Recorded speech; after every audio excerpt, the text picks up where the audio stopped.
ഒരു കുടുംബം എന്ന ഈ അള്ളാഹു രൂപീകരിച്ച ഈ സ്ഥാപനം കേടുവരാതെ, കോട്ടം തട്ടാതെ, ക്ഷതമേൽക്കാതെ കാത്തുകൊള്ളുവാനുള്ള ഉത്തരവാദിത്തം മനുഷ്യ സമൂഹത്തെ അള്ളാഹു ഏൽപ്പിച്ചിരിക്കുകയാണ്. ആ ഉത്തരവാദിത്വവും കൂടി ഭംഗിയായി നിർവഹിക്കുന്നവരെ അള്ളാഹുവിന്റെ ആളുകളാവും. ഫഹൽ അസൈതും മിൻ തവല്ലൈതും അൻ തുഫ്സിദു ഫിൽ അർളി വതുഖത്തിഉ അർഹാമക്കും. കഴിഞ്ഞ ഇതിന്റെ മുമ്പത്തെ ആഴ്ചയിൽ സൂറത്ത് മുഹമ്മദിലെ ഈ സൂക്തം നിങ്ങളുടെ ശ്രദ്ധയിൽപ്പെടുത്തിയിരുന്നു. അപ്പൊ അല്ലാഹു സുബ്ഹാനഹു വ തആലയെ അംഗീകരിക്കുന്നവരും ധിക്കരിക്കുന്നവരും തമ്മിലുള്ള വ്യത്യാസത്തിന്റെ ഒരു ലക്ഷണമായിട്ട് കുടുംബം കൊണ്ട് കളിക്കുന്നവരെ അല്ലാഹു എടുത്തു പറഞ്ഞിരിക്കുകയാണ്. അവർ അല്ലാഹുവിന്റെ ആളുകളല്ല. ഉലൈക ലഅനഹുമുല്ലാഹു ഫഅസമ്മഹും വഅഅമാ അബ്സാറഹും. അവർ അല്ലാഹുവിന്റെ ശാപകോപങ്ങൾക്ക് വിധേയമായിരിക്കുന്നു. അവരന്ധരും ബധിരരുമായിട്ട് പുനർജനിക്കപ്പെടും. അവർക്ക് കണ്ണും കാതും ഉണ്ടായിട്ട് പ്രത്യേകിച്ച് കാര്യമൊന്നുമില്ല എന്ന് ദുനിയാവിലെ ജീവിതത്തിൽ അവർ തെളിയിച്ചിരിക്കുന്നു എന്നുള്ളതാണ്. ആ ഗണത്തിൽപ്പെട്ട വളരെ ഗൗരവപ്പെട്ട ഒരു വിഷയമാണ് മാതാപിതാക്കളുമായിട്ടുള്ള നമ്മളെല്ലാവരും മക്കളാണ്. നമ്മളൊക്കെ മാതാപിതാക്കളുമാണ് പലപ്പോഴും. അങ്ങനെ മാതാപിതാക്കളാവാത്തവർ വളരെ അപൂർവമായിട്ടേ ഉണ്ടാകൂ. അവർ ജീവിതത്തിൽ കുറെ അസ്വസ്ഥതകൾ അനുഭവിക്കുന്നുണ്ടെങ്കിലും ഉത്തരവാദിത്തത്തിൽ അവർക്ക് കുറെ ഇളവുണ്ട് എന്ന ഒരു വശവും അതിനുണ്ട്. എന്തായിരുന്നാലും അതല്ല എന്റെ വിഷയം. അപ്പൊ നമ്മൾ മാതാപിതാക്കൾ എന്ന് പറയുന്ന ഈ ഒരു ഉത്തരവാദിത്വത്തിന്, ആ സ്ഥാനത്തിന്, ആ പദവിക്ക് അള്ളാഹുവും റസൂലും കൊടുത്ത പ്രാധാന്യം നമ്മൾ മനസ്സിലാക്കണം. ഇതിനെക്കുറിച്ച് നമ്മൾ ചിന്തിക്കുന്നത് ഒരു ആധുനിക സമൂഹത്തിലാണ്. ആധുനികം എന്ന് പറയുമ്പോൾ എല്ലാ തകരാറുകളും പരിഹരിച്ച് മെച്ചപ്പെട്ട ഒരു സമൂഹത്തിൽ എന്നല്ല. ആധുനികം എന്ന് പറയുന്നത് അപരിഷ്കൃതം എന്ന് പറയുന്നതിന്റെ ഒരു പുതിയ പേരാണ്. അത് പരിഷ്കരിച്ച് കാട്ടാളത്വത്തിലേക്ക് അധപ്പതിക്കുകയാണ്. കാരണം അടിസ്ഥാനപരമായി അവരെ നയിച്ചുകൊണ്ടിരിക്കുന്നത് ഇഹലോക ജീവിതം ഒരു കിട്ടിയ അവസരമാണ്. അത് സുഖിക്കണം, പരമാവധി പ്രയോജനപ്പെടുത്തണം. ഇങ്ങനെ ജീവിതത്തെ കണ്ടിട്ടുള്ളൂ. അങ്ങനെ കാണുന്നവരുടെ കയ്യിലാണ് കല, അവരുടെ കയ്യിലാണ് സാഹിത്യം, അവരുടെ കയ്യിലാണ് അധികാരം. അവരിൽ നിന്നാണ് രാഷ്ട്രമീമാംസകളും തത്വചിന്തകളും രൂപപ്പെടുന്നത്. അവരാണ് നമ്മൾ ഇഷ്ടപ്പെട്ടാലും ഇല്ലെങ്കിലും നമ്മുടെ മനോഘടനയെ വരെ സ്വാധീനിക്കുന്നത്. ഇതൊക്കെ മുമ്പ് കുടുംബത്തെ സംബന്ധിച്ചൊരു മുഖവുര പറഞ്ഞപ്പോഴും പറഞ്ഞ കാര്യങ്ങളാണ്. അപ്പൊ അതിന്റെ ഫലമായിട്ട് എന്ത് സംഭവിക്കുന്നു എന്ന് ചോദിച്ചാൽ ആളുകൾ ആരും റിസ്ക് എടുക്കാൻ സന്നദ്ധമല്ല ഒരു കാര്യത്തിലും. പാശ്ചാത്യൻ സമൂഹത്തിൽ കുടുംബങ്ങളിൽ കുട്ടികൾ ഉണ്ടാകണം എന്നത് ഇന്ന് അവരെ അസ്വസ്ഥപ്പെടുത്തുന്ന ഒരു വിഷയമാണ്. ആ സമൂഹങ്ങളെ അങ്ങനെ തന്നെ കണ്ട് പഠിച്ച് പകർത്തിയ നമ്മുടെ കേരളീയ സമൂഹങ്ങളിലെ പല വിഭാഗങ്ങളും അങ്ങനെ അസ്വസ്ഥപ്പെടുന്നുണ്ട്. കാരണം കുട്ടികൾ ഉണ്ടാവുക എന്ന് പറയുന്നത് അത്ര ചെറിയ കാര്യമല്ല. അതിന് കുറച്ചധികം ത്യാഗം വേണം. നമ്മളുടെ സുഖം എന്ന ഒരൊറ്റ വിഷയത്തിൽ ചിന്തിക്കുന്നവർക്ക് സന്താനങ്ങളെ പരിരക്ഷിച്ച് വളർത്തിക്കൊണ്ടുവരിക എളുപ്പമുള്ള കാര്യമല്ല. പറഞ്ഞല്ലോ മുമ്പൊരിക്കൽ, ഏറ്റവും കൂടുതൽ മനുഷ്യരെ പരസ്പരം ആശ്രയിക്കുന്ന ഘടനയിലാണ് അള്ളാഹു പടച്ചിട്ടുള്ളത്. അതുകൊണ്ടൊരു മാതാവിനെ, ആ കുഞ്ഞ്, മാതാപിതാക്കളെ, അവരുടെ മക്കൾ ദീർഘകാലം അവരെ ആശ്രയിച്ച് കഴിയേണ്ടുന്ന അവസ്ഥയാണ്. 2 വർഷം എന്നൊക്കെ നമ്മൾ പറയുമെങ്കിലും 2 വർഷം കഴിഞ്ഞാലും ഒരു കുട്ടിക്ക് സ്വന്തം നിലയ്ക്ക് ജീവിക്കാൻ കഴിയില്ല. പിന്നെയും കുറെ കൊല്ലം യഥാർത്ഥത്തിൽ സംരക്ഷണം ആവശ്യമാണ്. യഥാർത്ഥത്തിൽ മക്കളെ വിവാഹം ചെയ്ത് ആൺകുട്ടിയാണെങ്കിൽ അവനൊരു ഇണയെ, പെൺകുട്ടിയാണെങ്കിൽ അവൾക്കൊരു തുണയെ ഉറപ്പുവരുത്തിയതിന് ശേഷം മാത്രമാണ് ഈ കുടുംബനാഥന്മാർക്ക് പിന്നെ വിശ്രമമുള്ളത്. ആ വിശ്രമം പോലും യഥാർത്ഥത്തിൽ പിന്നീട് അവർക്ക് കിട്ടുന്നില്ല എന്ന് നമ്മുടെ രക്ഷിതാക്കൾ ഏറ്റെടുത്ത് നിർവഹിച്ചുകൊണ്ടിരിക്കുന്ന ബാധ്യതകൾ പരിശോധിച്ചാൽ നമുക്ക് കാണാൻ പറ്റും. ഇതൊക്കെ മനസ്സിലാക്കി തരുന്നത്, ഇതൊക്കെ നമുക്ക് നമ്മുടെ അനുഭവത്തിലുള്ള യാഥാർത്ഥ്യമാണ്. ഈ ജീവിത യാഥാർത്ഥ്യങ്ങൾക്ക് ഓരോന്നിനും അർഹമായ അംഗീകാരം നൽകുന്ന അധ്യാപനങ്ങളാണ് വിശുദ്ധ ഖുർആൻ നമുക്ക് നൽകിയത് എന്ന് നമ്മൾ ഓർക്കണം. ഈ ജീവിത യാഥാർത്ഥ്യങ്ങളൊക്കെ അവഗണിച്ച് വേറെ ഏതോ ലോകത്ത് സ്വർഗത്തിന് നമ്മെ കൊണ്ടുപോയി സജ്ജമാക്കുക. അങ്ങനെയല്ല ഖുർആനിന്റെ പരിപാടി. അതല്ല ഇസ്ലാമിക സംസ്കാരത്തിന്റെ സ്വഭാവം. ഇസ്ലാമിക സംസ്കാരം ജീവിച്ചിരിക്കുന്ന മനുഷ്യന്റെ ജീവിതത്തെ കുറ്റമറ്റതാക്കുക സാധ്യമാകുന്നിടത്തോളം. ആ ജീവിതത്തിൽ അവന് സംസ്കരണം നൽകുക. അതിൽ ഒരു മാതൃകായോഗ്യമായ വ്യക്തിയും കുടുംബവും സമൂഹവുമായിട്ട് നമ്മൾ അള്ളാഹുവിന്റെ ആളുകളായിട്ട് നിലകൊള്ളുക. ഇതാണ് അള്ളാഹു സുബ്ഹാനഹു വ തആല ഉദ്ദേശിക്കുന്നത്. അതുകൊണ്ട് തന്നെ അള്ളാഹുവിന് നമ്മൾ ഇബാദത്ത് എടുക്കണം എന്ന് അള്ളാഹു നമ്മോട് പറഞ്ഞിട്ടുണ്ട്. അള്ളാഹുവിന് ഇബാദത്ത് എടുക്കണം എന്ന് പറഞ്ഞതുപോലെ തന്നെ അള്ളാഹു അതിനോട് ചേർത്ത് പറഞ്ഞിരിക്കുന്നു, നിങ്ങൾ മാതാപിതാക്കളോട് ഇഹ്സാൻ കാണിക്കണം. സൂറത്തുൽ ഇസ്രായിലെ ഓതി കേൾപ്പിച്ച സൂക്തങ്ങളുണ്ട്. ആ സൂക്തങ്ങൾ നമുക്ക് സുപരിചിതമായവയാണ്. അതിന്റെ ആദ്യ ഭാഗം വിശേഷിച്ച് വഖല്ലാ റബ്ബുക അല്ലാ തഅ്ബുദു ഇല്ലാ ഇയ്യാഹു വബിൽ വാലിദൈനി ഇഹ്സാന. വഖല്ലാ എന്ന് പറയുമ്പോൾ അള്ളാഹുവിന്റെ കൽപ്പനയാണ്, ഐച്ഛികമായ നിർദ്ദേശമല്ല. അള്ളാഹു നിയമമാക്കിയിരിക്കുന്നു, അവൻ കൽപ്പിച്ചിരിക്കുന്നു. എന്ത് കൽപ്പിച്ചിരിക്കുന്നു? വഖല്ലാ റബ്ബുക അല്ലാ തഅ്ബുദു ഇല്ലാ ഇയ്യാ. അള്ളാഹുവിന് മാത്രമേ ഇബാദത്ത് ചെയ്യാൻ പാടുള്ളൂ. ഇബാദത്ത് എന്ന് പറയുമ്പോൾ എന്തൊക്കെ ഉദ്ദേശിക്കുന്നുവോ അത് മുഴുവനും അള്ളാഹുവിന്റെ മുമ്പിലേ പാടുള്ളൂ എന്ന് പറഞ്ഞ ശേഷം എന്താണ് തുടർന്ന് പറയുന്നത്? വബിൽ വാലിദൈനി ഇഹ്സാന. മാതാപിതാക്കളോട് ഇഹ്സാൻ കാണിക്കണം. അപ്പൊ അള്ളാഹുവിനെ ഇബാദത്ത് കൊടുക്കണം, ഇബാദത്ത് എടുക്കണം, മാതാപിതാക്കൾക്ക് ഇഹ്സാൻ ചെയ്യണം. ഇത് രണ്ടും വളരെ ഗൗരവത്തിൽ പറഞ്ഞിരിക്കുകയാണ്. അള്ളാഹുവിന്റെ മുമ്പിൽ ആബിദാകണം, മാതാപിതാക്കളുടെ മുമ്പിൽ മുഹ്സിനാകണം. അതാണ് വിഷയം. അള്ളാഹുവിന്റെ മുമ്പിൽ ആബിദാണ് ഞാൻ. മാതാപിതാക്കളെ കാര്യം നോക്കാനൊന്നും നേരമില്ല. അതൊക്കെ നോക്കാൻ നിന്നാ പിന്നെ ആബിദാകാൻ പറ്റുമോ? അങ്ങനെ ആബിദാകാൻ അള്ളാഹ് നമ്മോട് പറഞ്ഞിട്ടില്ല. അതാണ് ശ്രദ്ധിക്കേണ്ട കാര്യം. ആബിദിനെ പറ്റി അഥവാ അള്ളാഹുവിന് വഴിപ്പെട്ട അവന്റെ ഇഷ്ട അടിയാറുകളെ പറ്റി പല കാഴ്ചപ്പാടുകളാണ് സമൂഹത്തിൽ. കുട്ടികളെയും കുടുംബത്തെയും വരെ നോക്കാത്ത ആളുകളെ നമുക്ക് കാണാം. അവർ അള്ളാന്റെ മാർഗത്തിൽ വേറെ പല പണിക്കും പുറപ്പെട്ടിരിക്കുകയാണ്. കുടുംബത്തെ നോക്കാൻ നേരമില്ല. മാതാപിതാക്കൾ, വൃദ്ധരായ മാതാപിതാക്കളുള്ള ആളുകൾ അള്ളാഹുവിന്റെ റസൂലിന്റെ വിളി കേട്ടുകൊണ്ട്, വിളിക്കുത്തരം ചെയ്തുകൊണ്ട് യുദ്ധത്തിന് പോകാൻ സജ്ജരായിട്ട് വന്നപ്പോ അവരോട് അള്ളാഹുവിന്റെ റസൂല് പറഞ്ഞതായിട്ട് ചരിത്രങ്ങളിൽ നമുക്ക് കാണാം, നിന്റെ യുദ്ധം, നിന്റെ ഉത്തരവാദിത്വം നിന്റെ മാതാപിതാക്കളെ പരിചരിക്കലാണ്. അത്രയും പരിചരണം ആവശ്യമുള്ള അവസ്ഥയിലാണ് അവർ. രോഗികളാണ്, നിത്യരോഗികളാണ്. ഒരാളുടെ സഹായം കൂടാതെ അവരുടെ ഒരു കാര്യവും നിറവേറ്റുക സാധ്യമല്ല. അത്തരം ആളുകളെ അവഗണിച്ച് നീ അള്ളാന്റെ ആളാകാൻ പോവുകയാണോ? അങ്ങനെ അള്ളാന്റെ ആളാകാൻ കഴിയില്ല. അപ്പൊ ഇത് രണ്ടും രണ്ട് നിലപാടാണ്, രണ്ട് വിഷയങ്ങളാണ്. പക്ഷെ ഈ രണ്ടും ഏറ്റുമുട്ടുന്നതല്ല ഇസ്ലാമിക കാഴ്ചപ്പാടിൽ. അതാണ് വഖല്ലാ റബ്ബുക അല്ലാ തഅ്ബുദു ഇല്ലാ ഇയ്യാഹു വബിൽ വാലിദൈനി ഇഹ്സാന. അള്ളാഹുവിനെ മാത്രം ഇബാദത്ത് എടുക്കണം, മാതാപിതാക്കളോട് ഇഹ്സാനിൽ വർത്തിക്കണം. എന്താണ് ഇഹ്സാൻ?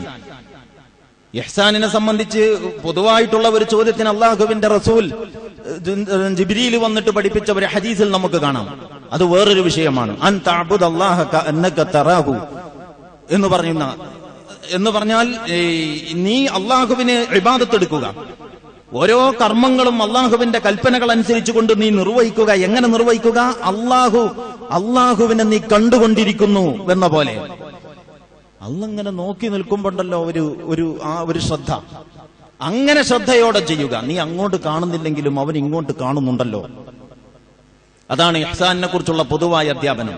പക്ഷെ അതേ വാക്കെടുത്തിട്ട് അള്ളാഹു ഇവിടെ പ്രയോഗിച്ചിരിക്കുകയാണ്, വബിൽ വാലിദൈനി ഇഹ്സാന. മാതാപിതാക്കളോട് ഇഹ്സാനായിട്ട് വർത്തിക്കണം, നല്ല നിലയിൽ പെരുമാറണം. എന്താണ് ആ ഇഹ്സാനിന്റെ വിശദീകരണം? അള്ളാഹു വളരെ വിസ്തരിച്ച് പറഞ്ഞിരിക്കുകയാണ്. അത് ഏത് ഖുർആനിലാണ്? കഴിഞ്ഞ ആഴ്ചയിലും ഞാൻ സൂചിപ്പിച്ചു. ഈ വിശുദ്ധ ഖുർആൻ ഇസ്ലാമിലെ ഏറ്റവും പ്രധാനപ്പെട്ട മുസ്ലിമും കാഫറും തമ്മിൽ വേർപിരിക്കുന്ന അടിസ്ഥാനപരമായ ഒരു കർമ്മമാണ് നമസ്കാരം. നമസ്കാരത്തെക്കുറിച്ച് നമുക്ക് എന്തൊക്കെ വിവരങ്ങൾ കിട്ടേണ്ടതുണ്ട്. ആ വിവരങ്ങളൊക്കെ അള്ളാഹു വിശുദ്ധ ഖുർആനിൽ നമസ്കാരത്തിൽ രണ്ട് കാര്യങ്ങളെ നമസ്കാരവുമായി ബന്ധപ്പെടുത്തി അള്ളാഹ് സാമാന്യം വിസ്തരിച്ചു പറഞ്ഞിട്ടുള്ളൂ. രണ്ട് കാര്യങ്ങൾ നിങ്ങൾ ഖുർആൻ മുഴുക്കെ പരിശോധിച്ചു നോക്കൂ. അതിലൊരു കാര്യം വുളു ചെയ്യുന്ന രൂപമാണ്. സാമാന്യം വിശദമായിട്ട് നമുക്കത് ഖുർആനിൽ നിന്ന് ലഭിക്കും. രണ്ടാമതൊരു കാര്യം യുദ്ധക്കളത്തിലെ ജമാഅത്ത് നമസ്കാരമാണ്. ഭയവിഹ്വലമായ ഒരു അന്തരീക്ഷത്തിൽ എങ്ങനെ ജമാഅത്തായിട്ട് നമസ്കരിക്കും? ഒറ്റ നമസ്കാരമല്ല, എങ്ങനെ ജമാഅത്തായിട്ട് നമസ്കരിക്കും? ഇതും അള്ളാഹു പറഞ്ഞിട്ടുണ്ട്. കഴിച്ചു ബാക്കി നമസ്കാരത്തിൽ തക്ബീറത്തുൽ ഇഹ്റാമിലൂടെ നമസ്കാരത്തിലേക്ക് പ്രവേശിച്ചത് മുതൽ സലാം വീട്ടുന്നതുവരെയുള്ള മുഴുവൻ കാര്യങ്ങളും പ്രധാനപ്പെട്ടതാണല്ലോ. പക്ഷെ അള്ളാഹു അത് വിവരിക്കാൻ സ്ഥലം വിനിയോഗിച്ചിട്ടില്ല ഈ വിശുദ്ധ ഖുർആനിൽ. അതവന്റെ ദൂതനിലൂടെ പഠിപ്പിച്ചു. അതൊരു തിയറി ആയിട്ടല്ല, അതിന്റെ പ്രായോഗിക രൂപം തന്നെ അവിടെ നിന്ന് പഠിപ്പിച്ചു കാണിച്ചു തന്നു.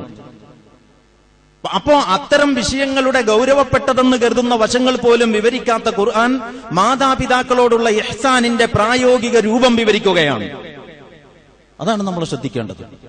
പ്രായോഗിക രൂപം വിവരിക്കുകയാണ്. ഇമ്മാ യബ്ലുഗന്ന ഇൻദകൽ കിബറ അഹദഹുമാ ഔ കിലാഹുമാ ഫലാ തഖുൽ ലഹുമാ ഉഫിൻ വലാ തൻഹർഹുമാ വഖുൽ ലഹുമാ ഖൗലൻ കരീമാ വഖ്ഫിദ് ലഹുമാ ജനാഹ അദ്ദുല്ലി മിനർ റഹ്മ വഖുൽ റബ്ബി ഇർഹംഹുമാ കമാ റബ്ബയാനി സഗീറ റബ്ബുക്കും അഅലമു ബിമാ ഫീ നുഫൂസിക്കും.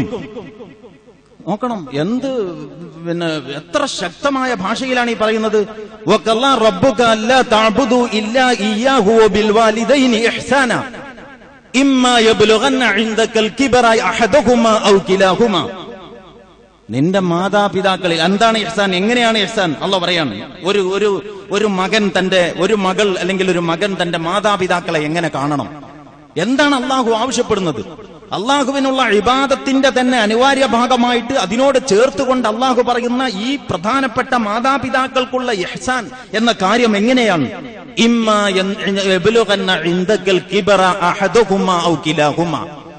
അതിലൊരാൾ, മാതാപിതാക്കളിൽ ഒരാൾ അല്ലെങ്കിൽ അവർ രണ്ടുപേരും നിന്റെ അടുക്കൽ വാർദ്ധക്യം ബാധിച്ച അവസ്ഥയിലുണ്ടായാൽ, അങ്ങനെ ഉണ്ടാവുമല്ലോ. ഇപ്പൊ നിനക്ക് നല്ല യൗവനത്തിന്റെ വളരെ യുവത്വത്തുടിപ്പിന്റെ കാലമാണ്. അവർക്കൊരു കാലം അങ്ങനെ ഉണ്ടായിരുന്നു. അവർക്കും സ്വപ്നങ്ങളുണ്ടായിരുന്നു, അവർക്കും മോഹങ്ങളും കിനാവുകളും ഉണ്ടായിരുന്നു. ആ കാലത്തിലെ നല്ല ഒരു സമയം അവർ നിനക്ക് വേണ്ടി മാറ്റിവെച്ചതാണ്. وَوَصَّيْنَا الْإِنسَانَ بِوَالِدَيْهِ حَمَلَتْهُ أُمُّهُ وَهْنًا عَلَى وَهْنٍ وَفِصَالُهُ فِي عَامَيْنِ أَنِ اشْكُرْ لِي وَلِوَالِدَيْكَ إِلَيَّ الْمَصِيرُ وَإِنْ جَاهَدَاكَ عَلَى أَنْ تُشْرِكَ بِي مَا لَيْسَ لَكَ بِهِ عِلْمٌ فَلَا تُطِعْهُمَا وَصَاحِبْهُمَا فِي الدُّنْيَا مَعْرُوفًا. വിശുദ്ധ ഖുർആനിൽ വേറൊരിടത്ത് നിങ്ങൾക്ക് കാണാം, മനുഷ്യനോട് അവന്റെ വസവസൈനൽ ഇൻസാന ബിവാലിദൈഹി, മനുഷ്യനോട് അവന്റെ മാതാപിതാക്കളുടെ കാര്യത്തിൽ നാം വസിയത്ത് ചെയ്തിരിക്കുന്നു. ഹമലത്തുഹു, വിഷയം എന്താണ്, എത്രയാ ഇതിന്റെ ഗൗരവം?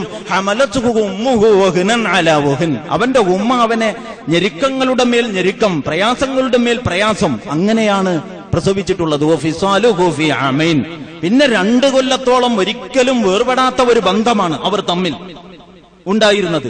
അനിഷ്കുർലി വലിവാലിദൈക്, അതുകൊണ്ട് എനിക്ക് ശുക്ർ ചെയ്യണം, നിന്റെ മാതാപിതാക്കൾക്കും ശുക്ർ കാണിക്കണം. ആ ശുക്ർ തന്നെ അല്ലാഹു വേർപ്പെടുത്തിയത് പോലുമില്ല. അനിഷ്കുർലി വലിവാലിദൈക്, എനിക്ക് ശുക്ർ ചെയ്യണം, നിന്റെ മാതാപിതാക്കൾക്കും ശുക്ർ ചെയ്യണം എന്ന് അല്ലാഹു പറയുകയാണ്. അപ്പൊ അത് തന്നെയാണ് അതിന്റെ വേറൊരു തലമാണ് ഇവിടെ പറയുന്നത്. ആകെ കൂടി ഒരു തലത്തല്ല, പല തലത്തും ഇത് ആവർത്തിച്ചിട്ടുണ്ട്. ഇമ്മാ യബ്ലുഗന്ന ഇൻദകൽ കിബറ അഹദഹുമാ ഔ കിലാഹുമാ, അവരിൽ ഒരാൾ അല്ലെങ്കിൽ അവർ രണ്ടുപേരും വാർദ്ധക്യം ബാധിച്ച അവസ്ഥയിൽ നിന്റെ അടുക്കൽ ഉണ്ടാകുന്നുവെങ്കിൽ ഫലാ തഖുൽ ലഹുമാ ഉഫിൻ, അവരോട് ഛേ എന്ന് പോലും പറയരുത്. വാർദ്ധക്യത്തിന്റെ ഒരു പ്രത്യേകത എന്താന്ന് ചോദിച്ചാൽ, ഇസ്ലാമിന്റെ ഉള്ളതല്ല ഈ പ്രത്യേകത. മനുഷ്യ സഹജമായ വാർദ്ധക്യത്തിന്റെ ഒരു പ്രത്യേകത, പറഞ്ഞത് മറക്കും. ഒരു 60, 70, 80 വയസ്സൊക്കെ ആയ ആളുകളോട് പെരുമാറുമ്പോൾ നിങ്ങൾക്ക് അത് മനസ്സിലാവും. ഇപ്പൊ നമ്മൾ പറഞ്ഞത് അവർ മറക്കും. അടിയന്തരാവസ്ഥ കാലത്ത് പട്ടാളം ഇറങ്ങിയതൊക്കെ അവർ ഇന്ന് നടന്ന സംഭവം പോലെ പറയും. അതാണ്. അപ്പൊ വളരെ പഴയവർക്ക് വളരെ സജീവമായിട്ട് ഓർമ്മയുണ്ട്. ഇതൊക്കെ ഓർക്കണ തള്ളക്ക് എന്താ ഇതുകൊണ്ട് ഓർത്തൂടെ?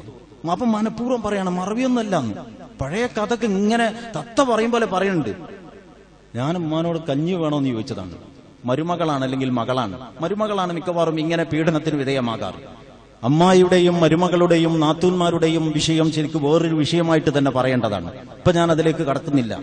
മറ്റൊരു സന്ദർഭം അള്ളാഹു അനുഗ്രഹിച്ചെങ്കിൽ നമുക്ക് അതിനെക്കുറിച്ച് സംസാരിക്കാം. എന്താണ് സംഭവം ഇപ്പൊ പറഞ്ഞു വരുന്നതെന്ന് ചോദിച്ചാൽ, ഈ മരുമകൾ ചെന്നിട്ട് ഉമ്മയോട് ചോദിച്ചതാണ്, നിങ്ങൾക്ക് കഞ്ഞി വേണോ? ഇവർ കിടപ്പാണ്. അല്ല, ഇപ്പൊ വേണ്ട. അവർ പറഞ്ഞതാണ് ഇപ്പൊ വേണ്ട. അത് വിചാരിച്ചിട്ട് ഇവള് അലക്കാനോ കുളിക്കാനോ മറ്റെന്തോ പണിക്കോ പോയി. കുറച്ചൊക്കെ കഴിയുമ്പോഴാണ് മകൻ വരുന്നത്. അല്ല, കഞ്ഞിയുണ്ടോ? കഞ്ഞി കുടിച്ചോ ഉമ്മ?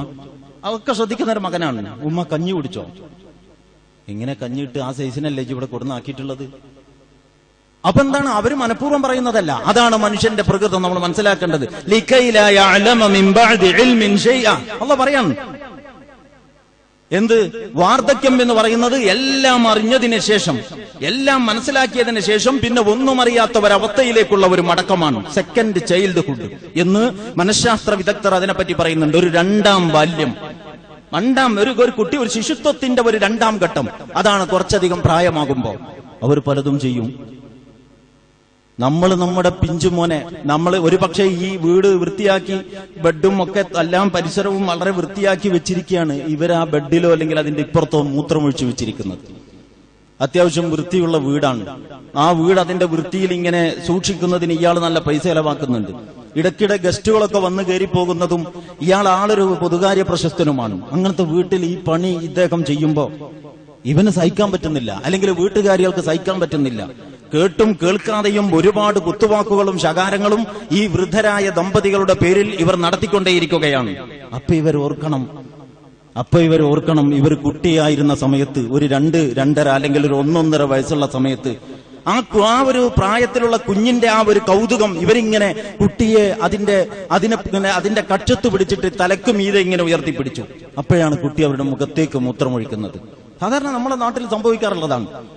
ഒരു കുഞ്ഞിനെ അതിനെ ലാളിക്കുന്നതിന് വേണ്ടി നമ്മൾ ഇങ്ങനെ ഉയർത്തിപ്പിടിക്കുമ്പോൾ നമ്മുടെ തലയിലേക്കോ മുഖത്തേക്കോ ഈ കുഞ്ഞ് മൂത്രമൊഴിച്ചാൽ നമ്മൾ അതിനെ അപ്പം തന്നെ താഴെ ഇടുവോ, അല്ലെങ്കിൽ എവിടേക്കെങ്കിലും വലിച്ചെറിയോ? ഇല്ല. ആ കുട്ടിയുടെ ഒരു കുസൃതി കണ്ടോ, നമ്മളത് ആസ്വദിക്കും. ഇങ്ങനെ ഒരു കാലത്ത് ഇവരുടെ എല്ലാ അവിവേകങ്ങളെയും ആസ്വദിച്ചവരെയാണ് ഇന്ന് ഇങ്ങനെ ഇവർ ചെയ്യുമ്പോ അസഹ്യമായ വാക്കുകൾ. അതാണ് വലാത്ത കുല്ലഹുമാ ഉഫിൻ, അവരോട് ഛേ എന്ന് പോലും പറയരുത്. ഛേ എന്ന വാക്കിനെന്തോ കുഴപ്പമുണ്ട്, അതുകൊണ്ട് അത് പറയരുത് എന്നല്ല, എന്ന് പോലും പറയരുത്. വലാത്ത കുല്ലഹുമാ ഉഫിൻ വലാ തൻഹറുഹുമാ, അവരെ രണ്ടുപേരെയും വെറുപ്പിക്കരുത്. അവരുടെ ഇഷ്ടം പിടിച്ചു പറ്റണം. റിളല്ലാഹു ഫീ റിളൽ വാലിദൈൻ, അള്ളാഹുവിന്റെ ഇഷ്ടം മാതാപിതാക്കളുടെ ഇഷ്ടത്തിലാണ്. മാതാവിന്റെ കാലിന്റെ അടിയിലാണ് സ്വർഗം എന്ന് റസൂലുള്ളാഹി സ്വല്ലല്ലാഹു അലൈഹി വസല്ലമ പഠിപ്പിച്ചത് നമുക്കറിയാവുന്നതാണ്. അപ്പൊ എന്താണ് ഇഹ്സാൻ? അവരിൽ ഒരാളോ അല്ലെങ്കിൽ രണ്ടുപേരുമോ വാർദ്ധക്യം ബാധിച്ച അവസ്ഥയിൽ നിന്റെ കൂടെ ഉണ്ടാകുമ്പോ അവരോട് ഛേ എന്ന് പോലും പറയരുത്. അവരോട് വളരെ മാന്യമായിട്ട് നീ പെരുമാറണം. നമ്മൾ ഇഷ്ടപ്പെടാത്ത രീതിയിൽ നമ്മോട് ഇങ്ങോട്ട് സമീപിക്കുന്ന പ്രകൃതമുണ്ടാകും. ചിലപ്പം ചില വാശികൾ കൂടും മനുഷ്യന്. ഇതൊക്കെ എല്ലാവരും അനുഭവിക്കുന്നതാണ്. ഇന്നല്ലെങ്കിൽ നാളെ തിൽക്കൽ അയ്യാമു നുദാവിലുഹാ ബൈനന്നാസ്, ഈ സ്ഥിതിവിശേഷമുണ്ടല്ലോ, ഇതിങ്ങനെ കറങ്ങിക്കൊണ്ടിരിക്കും. അതുകൊണ്ട് ഈ സ്ഥിതിവിശേഷങ്ങൾ നമ്മളും അഭിമുഖീകരിക്കും.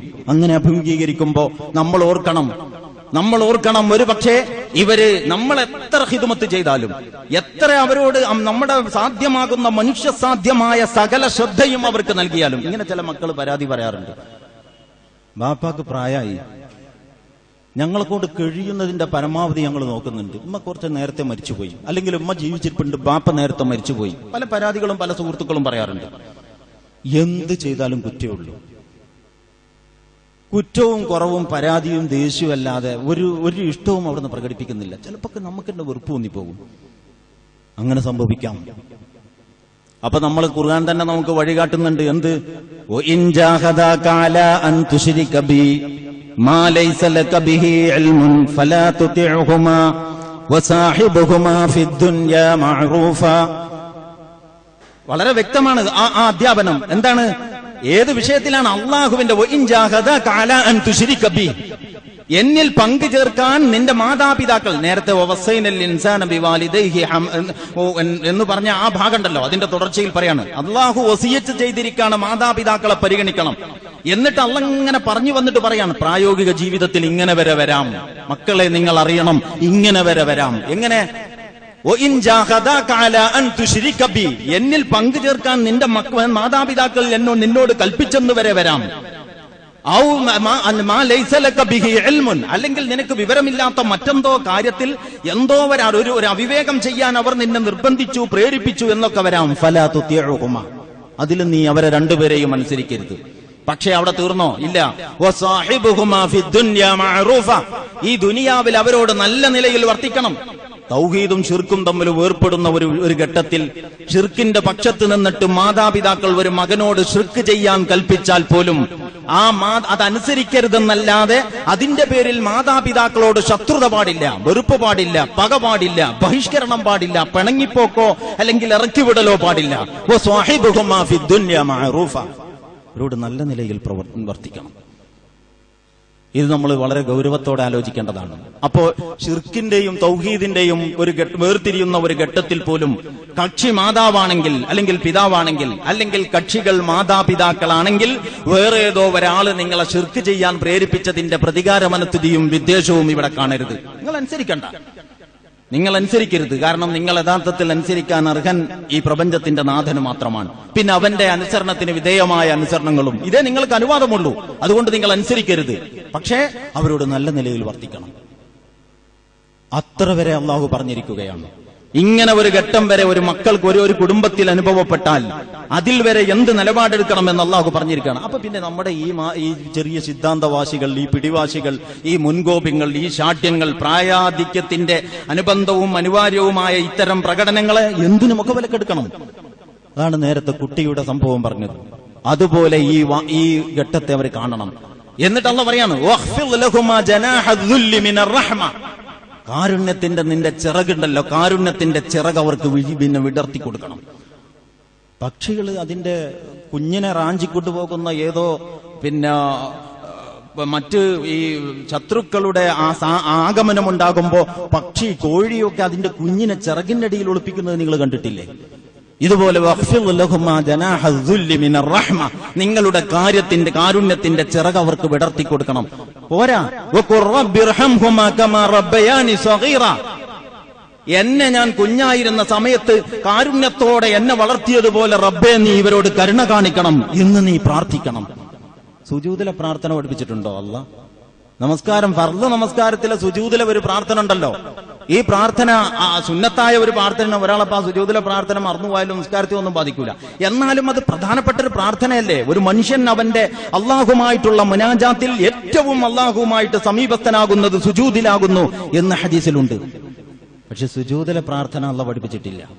അത്തഹിയ്യാത്ത് അല്ലാഹ് ഖുർആനിലൂടെ പഠിപ്പിച്ചിട്ടില്ല. റുക്കൂഇലെയോ ഇഅ്തിദാലിലെയോ ഒക്കെ ഏതെങ്കിലും നമസ്കാരത്തിലെ ഒരു സന്ദർഭത്തിലെയും പ്രാർത്ഥന അള്ളാഹു നമ്മെ പഠിപ്പിച്ചിട്ടില്ല വിശുദ്ധ ഖുർആനിലൂടെ. പകരം പ്രവാചക ചര്യയിൽ റസൂലുള്ളാഹി സ്വല്ലല്ലാഹു അലൈഹി വസല്ലമയിലൂടെയാണ് നമ്മളത് പഠിപ്പിക്കപ്പെട്ടത്. പക്ഷെ നിങ്ങൾ ഇവിടെ നോക്കൂ, വിശുദ്ധ നമസ്കാരത്തിന്റെ അനിവാര്യമായ ഘടകങ്ങളും സ്വഭാവങ്ങളും വിശദീകരിക്കാത്ത ഖുർആൻ മാതാപിതാക്കളോടുള്ള ഇഹ്സാൻ എങ്ങനെയാണെന്ന് വിവരിക്കുകയാണ്. ആ വിവരണത്തിനിടക്ക് നിങ്ങൾ അവർക്ക് വേണ്ടി പ്രാർത്ഥിക്കണം.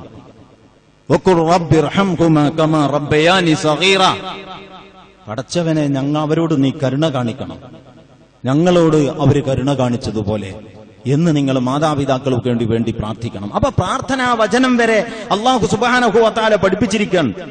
കുടുംബത്തിന് വേണ്ടിയുള്ള വേറൊരു പ്രാർത്ഥനയും അല്ലാഹു തന്നെ പഠിപ്പിച്ചിരിക്കുന്നു. വല്ലദീന യഖൂലൂന റബ്ബനാ ഹബ് ലനാ മിൻ അസ്വാജിനാ വദുർരിയ്യാതിനാ ഖുറത അയുൻ വജഅൽനാ ലിൽ മുത്തഖീന ഇമാമ. അപ്പൊ ഭാര്യാസന്താനങ്ങൾക്ക് വേണ്ടി എന്നതിനേക്കാൾ സൂക്ഷ്മമായ പ്രയോഗം ഇണകൾക്കും മക്കൾക്കും വേണ്ടി.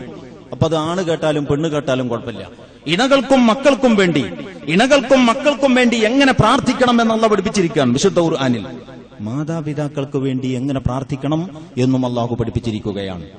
ഈ പ്രാർത്ഥന ആ ഇഹ്സാനിന്റെ ഭാഗമാണ്. ഈ സ്നേഹം, ഈ പരിരക്ഷ ആ ഇഹ്സാനിന്റെ ഭാഗമാണ്. നമ്മൾ ഒരു തിരക്ക് പിടിച്ച ജീവിതത്തിലാണ് എന്ന് ആരും പറയാതെ നമുക്കറിയാം. പ്രത്യേകിച്ച് പണി ഉണ്ടായിട്ടൊന്നല്ല, ആകെ കൂടി ഒരു ബിസി സൃഷ്ടിക്കപ്പെട്ടിരിക്കുകയാണ് എന്നേ ഉള്ളൂ. അധികം ആളുകളും സമയത്തിന്റെ വില മനസ്സിലാക്കാതെ എങ്ങനെയോ സമയം പാഴാക്കുകയാണ്. പ്രായമായ ഉമ്മ കട്ടിലിൽ കിടപ്പുണ്ട്, റൂമിനകത്താണ്. അല്ലാതെ സിറ്റ് ഔട്ട് തന്നെ കിടത്താൻ പറ്റൂലല്ലോ. അപ്പൊ റൂമിനകത്ത് ഒരു മനുഷ്യൻ 6-7 കൊല്ലം, 5-6 മാസം, 1-5-6 ദിവസം, ഇതൊക്കെ അസഹ്യമാണ്. കടന്നു നോക്കണം. നമ്മളിപ്പോ നടക്കുന്നുണ്ടല്ലോ അള്ളാഹുവിന്റെ അനുഗ്രഹത്താൽ. നമ്മൾ ഇങ്ങനെ പരസഹായം കൂടാതെ പുറത്തിറങ്ങി നടക്കാൻ പറ്റാതെ ഒരു മുറിയിലകത്ത് ആകെ കൂടി പരവശനായിട്ട് കിടക്കേണ്ടി വന്നു. ബോധമുണ്ട് നന്നായിട്ട്. എന്തായിരിക്കും സ്ഥിതി? ഓരോരുത്തരെ കാണാനും പൂതിയായിരിക്കും. സ്വന്തം മകനെ കാണാൻ തന്നെ പൂതിയാകും. മകനൊരല്പസമയം എന്റെ അടുത്ത് വന്നിരുന്നെങ്കിൽ ഓൻ രാവിലെ തീക്കൂടി കയറി അതിലൂടെ ചാടി, ഇമ്മ ഞാൻ പോവാണ്, പിന്നെ വൈകുന്നേരം വന്നോ വളരെ വൈകിട്ടാണ്, പിറ്റേന്ന് വന്ന് ഇതിനേക്കാളും തിരക്കാണ്. ഒരല്പസമയം ഇവന്റെ അടുത്ത് ഇരിക്കാൻ, ഇവരുടെ അടുത്ത് ഇരിക്കാൻ ഇവന് സമയമില്ല. അവരെ കേൾക്കാൻ സമയമില്ല. അവരുടെ പരിചരണവും ഭക്ഷണവും മറ്റു കാര്യങ്ങളൊക്കെ വീട്ടിൽ നടക്കുന്നുണ്ടാകും. ഞാൻ വളരെ വ്യക്തമായിട്ട് പറയുന്നു, ഈ കാര്യത്തിൽ ഇങ്ങനെയുള്ള വല്ല അവസരത്തിലുമുള്ള സഹോദരന്മാരോ സഹോദരിമാരോ ഉണ്ടെങ്കിൽ വളരെ ശ്രദ്ധാപൂർവം ഇതിന് സമയം കണ്ടെത്തണം. ഇത് നിങ്ങളുടെ ഇസ്ലാമികമായ ഒരു വലിയ ദൗത്യമാണെന്ന് നിങ്ങൾ കരുതണം. അല്ലാഹു സുബ്ഹാനഹു വ തആല അവൻ ഇബാദത്തെടുക്കണം എന്നതിനോടൊപ്പം ചേർത്ത് പറഞ്ഞ ഇഹ്സാനിന്റെ അനിവാര്യ താല്പര്യമാണ് വഖ്ഫിർ ലഹുമാ ജനാഹദ്ദുല്ലി മിനർ റഹ്മ. ആ റഹ്മത്തിന്റെ ചിറക്, കാരുണ്യത്തിന്റെ ചിറക് അവർക്ക് വിടർത്തി കൊടുക്കണം. അവർ നമ്മളോട് എന്ത് ചെയ്താലും, അവരെത്ര ദേഷ്യപ്പെട്ട് സംസാരിച്ചാലും, എത്ര നന്ദികേട് എന്ന് പറയാവുന്ന, അങ്ങനെ പറയുന്നതിൽ ഒരർത്ഥമില്ല, പറയാവുന്ന ഭാഷയും ശൈലിയും സമീപനവും അവർ സ്വീകരിച്ചാലും നിങ്ങൾ അവരോട് നല്ല രീതിയിൽ പെരുമാറണം. നിങ്ങൾ അവരെ കേൾക്കണം, അവരെ കേൾപ്പിക്കാൻ നിങ്ങൾക്ക് സമയം കണ്ടെത്തണം. എന്നിട്ട് അവരെ കൂടെ ഇരിക്കണം. ഒരല്പസമയം കയ്യോ കാലോ ഒക്കെ തലോടി, അതൊരു വല്ലാത്ത അനുഭൂതിയാണ്. നിങ്ങൾ അറിയണം, മാതാവിന്റെ കാലിന്റെ അടിയിലാണ് സ്വർഗമെന്ന്. അതുകൊണ്ട് ഇത് വളരെ ഗൗരവപ്പെട്ട വിഷയമാണ്. ഈ വശത്തെക്കുറിച്ച് സഹോദരന്മാരും സഹോദരിമാരും ശാന്തമായി ചിന്തിക്കണം എന്ന് മാത്രമാണ് ഈ സന്ദർഭത്തിൽ ഉണർത്തുന്നത്. മാതാപിതാക്കളോടുള്ള പെരുമാറ്റത്തിന്റെ ഒരുപാട് കാര്യങ്ങൾ ഖുർആനിൽ വന്നതുപോലെ തന്നെ ഹദീസിലും വന്നിട്ടുണ്ട്. അതിന്റെ അടിസ്ഥാനത്തിൽ അതിനെ ബലപ്പെടുത്തുന്ന ഒരുപാട് സംഭവങ്ങൾ ചരിത്രത്തിലുമുണ്ട്. ഇതൊക്കെ പറയാൻ പോയാൽ അതൊക്കെ വലിയ വിഷയങ്ങളാണ്. ഇപ്പൊ നമ്മളിങ്ങനെ പ്രത്യേകിച്ച് കൂട്ടുകുടുംബങ്ങൾ, മുമ്പൊരിക്കൽ സൂചിപ്പിച്ചു, കൂട്ടുകുടുംബങ്ങൾ ഇപ്പോ ആർക്കും സഹിക്കാൻ പറ്റുന്നില്ല. കാരണം ലോകമൊക്കെ വികസിച്ച് ഗ്ലോബൽ വില്ലേജായി മാറിയിട്ടുണ്ടെങ്കിലും മനുഷ്യന്റെ മനസ്സ് ശുഷ്കിച്ച് വളരെ വളരെ അവനവനിലേക്ക് ഉൾവലിഞ്ഞിരിക്കുകയാണ്. മറ്റുള്ളവരെ സഹിക്കാൻ വയ്യ. ഒന്നോ രണ്ടോ അതിലധികം മക്കളുണ്ടാകുന്നത് പോലും ആശങ്കാജനകമാണ്. അതാണ് വളരുന്ന തലമുറയുടെ ഒരു സവിശേഷത. ഈ രോഗങ്ങളൊക്കെ മുസ്ലിം കുടുംബത്തിനും ബാധകമാണെന്ന് നിങ്ങൾ ഓർക്കണം. എന്നിട്ട് 8ഉം 10ഉം മക്കളുണ്ടായിരുന്ന ഇവൻ ചിലപ്പം ബാപ്പാന്റെ 8ാമത്തെ മോനേറ്റായിരിക്കും. ഇവനാണ് ആകെ 2 കുട്ടി. ഈ 2 കുട്ടികളെ കൊണ്ട് 8ഓ 10ഓ മക്കളുണ്ടായിരുന്ന ആ തറവാടിന്റെ മുഴുവൻ ഐശ്വര്യവും ഉണ്ടാകണം എന്ന ടെൻഷൻ, അതാണ് ഈ വീട്ടിൽ. അങ്ങനെയാണ് ഈ കുട്ടികൾ വളരുന്നത്. അതുകൊണ്ട് ഒന്നിനും പറ്റാത്ത ഏതോ ഒരു അവസ്ഥയിൽ ഈ സമ്മർദ്ദങ്ങളുടെ വഴിയായിട്ട് അവന്റെ പ്രകൃതം നശിച്ച് അവന്റെ ശരിയായ വളർച്ച നഷ്ടപ്പെട്ട് ഒരവസ്ഥയിലുള്ള കുടുംബം. അങ്ങനത്തെ കുടുംബങ്ങളൊക്കെ അവനവന്റെ സൗകര്യം നോക്കി പോവുകയാണ്. ഇങ്ങനെ സൗകര്യം നോക്കി പോകുമ്പോ അവഗണിക്കപ്പെടുന്നവരും അവഗണിക്കപ്പെടുകയും ബലികൊടുക്കപ്പെടുകയും ചെയ്യുന്നവരുടെ കൂട്ടത്തിൽ നമ്മളുടെ മാതാപിതാക്കളുണ്ടോ എന്ന് നിങ്ങൾ നോക്കണം. മാതാപിതാക്കൾ ഉണ്ടെങ്കിൽ അവരെ അവഗണിച്ചുകൊണ്ടും അവരെ അവരുടെ വാർദ്ധക്യ സഹജമായ വിഷമങ്ങളോടൊപ്പം ഒരു വലിയ ബംഗ്ലാവിൽ വിട്ടേച്ചുകൊണ്ടും നിങ്ങളുടെ പാട് നോക്കി നിങ്ങൾ പോകുന്നുവെങ്കിൽ ആ പോക്ക് അള്ളാഹുവിന്റെ പ്രീതിയുടെ വഴിയിൽ നിന്നുകൂടിയാണ് എന്ന് നിങ്ങൾ ഓർക്കണം. അതാണ് വഖല്ലാ റബ്ബുക അല്ലാ തഅബുദു ഇല്ലാ ഇയ്യാഹു വബിൽ വാലിദൈനി ഇഹ്സാന എന്ന്. ഈ ഇഹ്സാനും ഈ ഇബാദത്തും, അല്ലാഹുവിനുള്ള ഇബാദത്തും മാതാപിതാക്കൾക്കുള്ള ഈ ഇഹ്സാനും ചേർത്ത് പറഞ്ഞതിന്റെ താല്പര്യം എന്ന് നമ്മൾ അറിയണം. അല്ലാഹു നമ്മുടെ മാതാപിതാക്കളെ അനുഗ്രഹിക്കുമാറാകട്ടെ. അവരിൽ മരിച്ചുപോയവർക്ക് അല്ലാഹു മഗ്ഫിറത്തും മർഹമത്തും പ്രദാനം ചെയ്യുമാറാകട്ടെ. ജീവിച്ചിരിക്കുന്നവരിൽ ആരോഗ്യമുള്ളവർക്ക് ആ ആരോഗ്യം നിലനിർത്തി കൊടുക്കുകയും ദീർഘായുസ് പ്രദാനം ചെയ്യുകയും ചെയ്യുമാറാകട്ടെ. രോഗം പിടിപെട്ട് കിടക്കുന്ന ഒരുപാട് മാതാപിതാക്കളുള്ള സഹോദരന്മാരും സഹോദരിമാരുമുണ്ട്. റഹ്മാനും റഹീമുമായ റബ്ബ് അവർക്ക് ആരോഗ്യവും ദീർഘായുസ്സും പ്രദാനം ചെയ്യുമാറാകട്ടെ. സ്നേഹം നമ്മൾക്കിടയിൽ അള്ളാഹു ഊട്ടിയുറപ്പിക്കുമാറാകട്ടെ. നമ്മുടെ കുടുംബത്തിന്റെ അടിസ്ഥാനം സ്നേഹവും കാരുണ്യവുമായി മാറി അങ്ങനെ സന്തോഷമുള്ള ഒരു കുടുംബ ജീവിതം നയിക്കാൻ പടച്ചവൻ നമ്മെ അനുഗ്രഹിക്കുമാറാകട്ടെ. അഖൂലു ഖൗലി ഹാദാ ഫസ്തഗ്ഫിറുല്ലാഹ ലി വലക്കും വലിജമീഇൽ മുസ്ലിമീന വൽ മുസ്ലിമാത്ത് ഫസ്തഗ്ഫിറൂഹു ഇന്നഹു ഹുവൽ ഗഫൂറുർ റഹീം.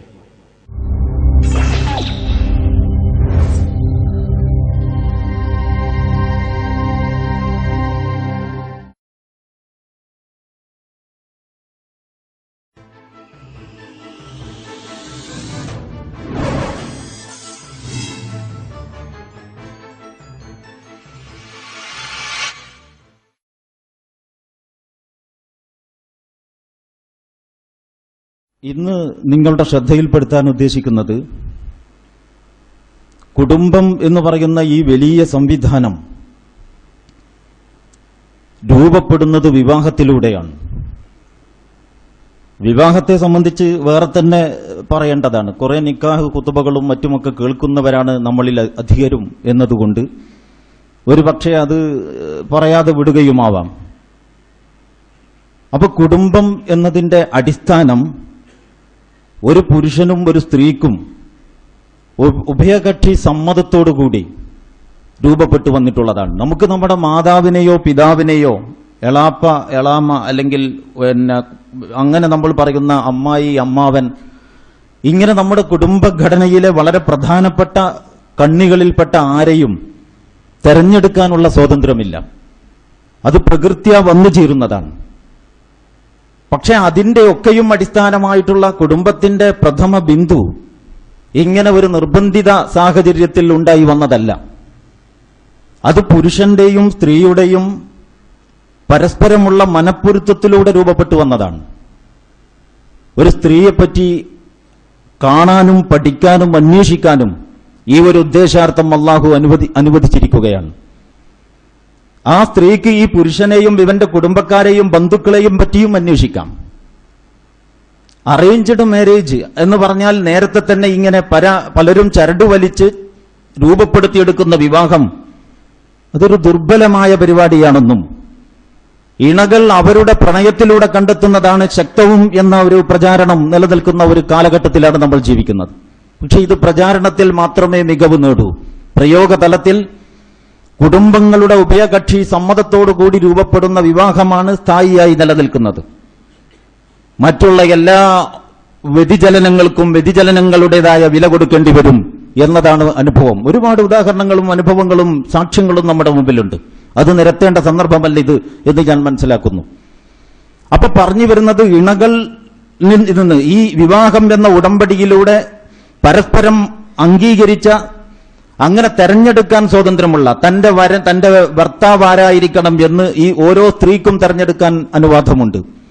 അങ്ങനെ അവരുടെ അഭിപ്രായവും ഇംഗിതവും അറിയാതെ ഏകപക്ഷീയമായി അടിച്ചേൽപ്പിക്കുന്നതിനെ ഇസ്ലാം അനുവദിക്കുന്നില്ല എന്നത് തത്വം മാത്രമല്ല പ്രയോഗവും കൂടിയാണ്. ഇസ്ലാമിക ചരിത്രത്തിൽ നിങ്ങൾക്ക് അത്തരം സംഭവങ്ങൾ കാണാവുന്നതാണ്. അതുപോലെ തന്നെ പുരുഷനും സ്വാതന്ത്ര്യമുണ്ട്. അപ്പൊ ഇങ്ങനെ ഒരു സ്ത്രീയും ഒരു പുരുഷനും തമ്മിൽ ഈ സ്ത്രീക്ക് വേണ്ടി സംസാരിക്കേണ്ടത് അവരുടെ രക്ഷിതാവാണ്, അല്ലെങ്കിൽ വലിയാണ്, രക്ഷകനാണ് എന്ന നിലക്ക് ഈ വലിയും ഈ പുരുഷനും തമ്മിലുള്ള ഒരു ഉടമ്പടിയിലൂടെയാണ് കുടുംബത്തിന്റെ അസ്ഥിവാരപ്പെടുന്നത്. അങ്ങനെ അസ്ഥിവാരമിടപ്പെട്ട കുടുംബം ദുർബലമായി ആകാതെ നോക്കേണ്ട ഉത്തരവാദിത്തം ഈ രണ്ട് പേർക്കുമുണ്ട് എന്നുള്ളതാണ് ഇന്ന് പറയാൻ പോകുന്ന കാര്യം. കുടുംബത്തിലെ രണ്ട് പ്രധാനപ്പെട്ട ചുമതലയുള്ളവരാണ് ഈ ഭാര്യാഭർത്താക്കന്മാർ എന്ന് നമ്മൾ പറയുന്ന ഇണകൾ. സൗജ്, സൗജത്ത് എന്ന് അറബിയിൽ വിശുദ്ധ ഖുർആൻ പ്രയോഗിച്ച ഈ ആൺ തുണയും പെൺ ഇണയുമൊക്കെ ഈ ഒരു അടിസ്ഥാനപരമായ ഉടമ്പടിയിലൂടെ ഒരു വലിയ സൗധത്തിന്റെ അസ്ഥിവാരമായി നിലകൊള്ളുന്നവരാണ്. അതിൽ നിന്നാണ് പിന്നീട് അങ്ങനെ മക്കൾ, അപ്പോൾ പിതാവ്, അമ്മ, അങ്ങനെ കുടുംബത്തിന്റെ മറ്റ് ചില്ലകളും പടർപ്പുകളും പന്തലിച്ചങ്ങനെ ഉയർന്നു നിൽക്കുന്നത്. ഈ അസ്ഥിവാരം ദുർബലമാകുന്നത് മൊത്തം ഈ സംവിധാനത്തെ ദുർബലപ്പെടുത്തും. എങ്ങനെ ഈ അസ്ഥിവാരം നമുക്ക് ദുർബലമാകാതെ സൂക്ഷിക്കാൻ കഴിയും? ഇതിന് രണ്ട് തലങ്ങളുണ്ട്. വിശുദ്ധ ഖുർആനിന്റെ അവതരണത്തിൽ ഈ രണ്ട് തലങ്ങളും അള്ളാഹു പറഞ്ഞിട്ടുണ്ട്. ഒന്ന് അർരിജാലു ഖവ്വാമൂന അലൻ നിസാ, നമുക്കൊക്കെ സുപരിചിതമായ സൂക്തമാണ്. സൂറത്തു നിസായിൽ കാണാം, അർരിജാലു ഖവ്വാമൂന അലൻ നിസാഇ ബിമാ ഫളലല്ലാഹു ബഅ്ദഹും മിൻ ബഅദ്. സ്ത്രീകൾ പുരുഷന്മാരുടെ മേൽ കൈകാര്യകർത്താക്കളാണ്.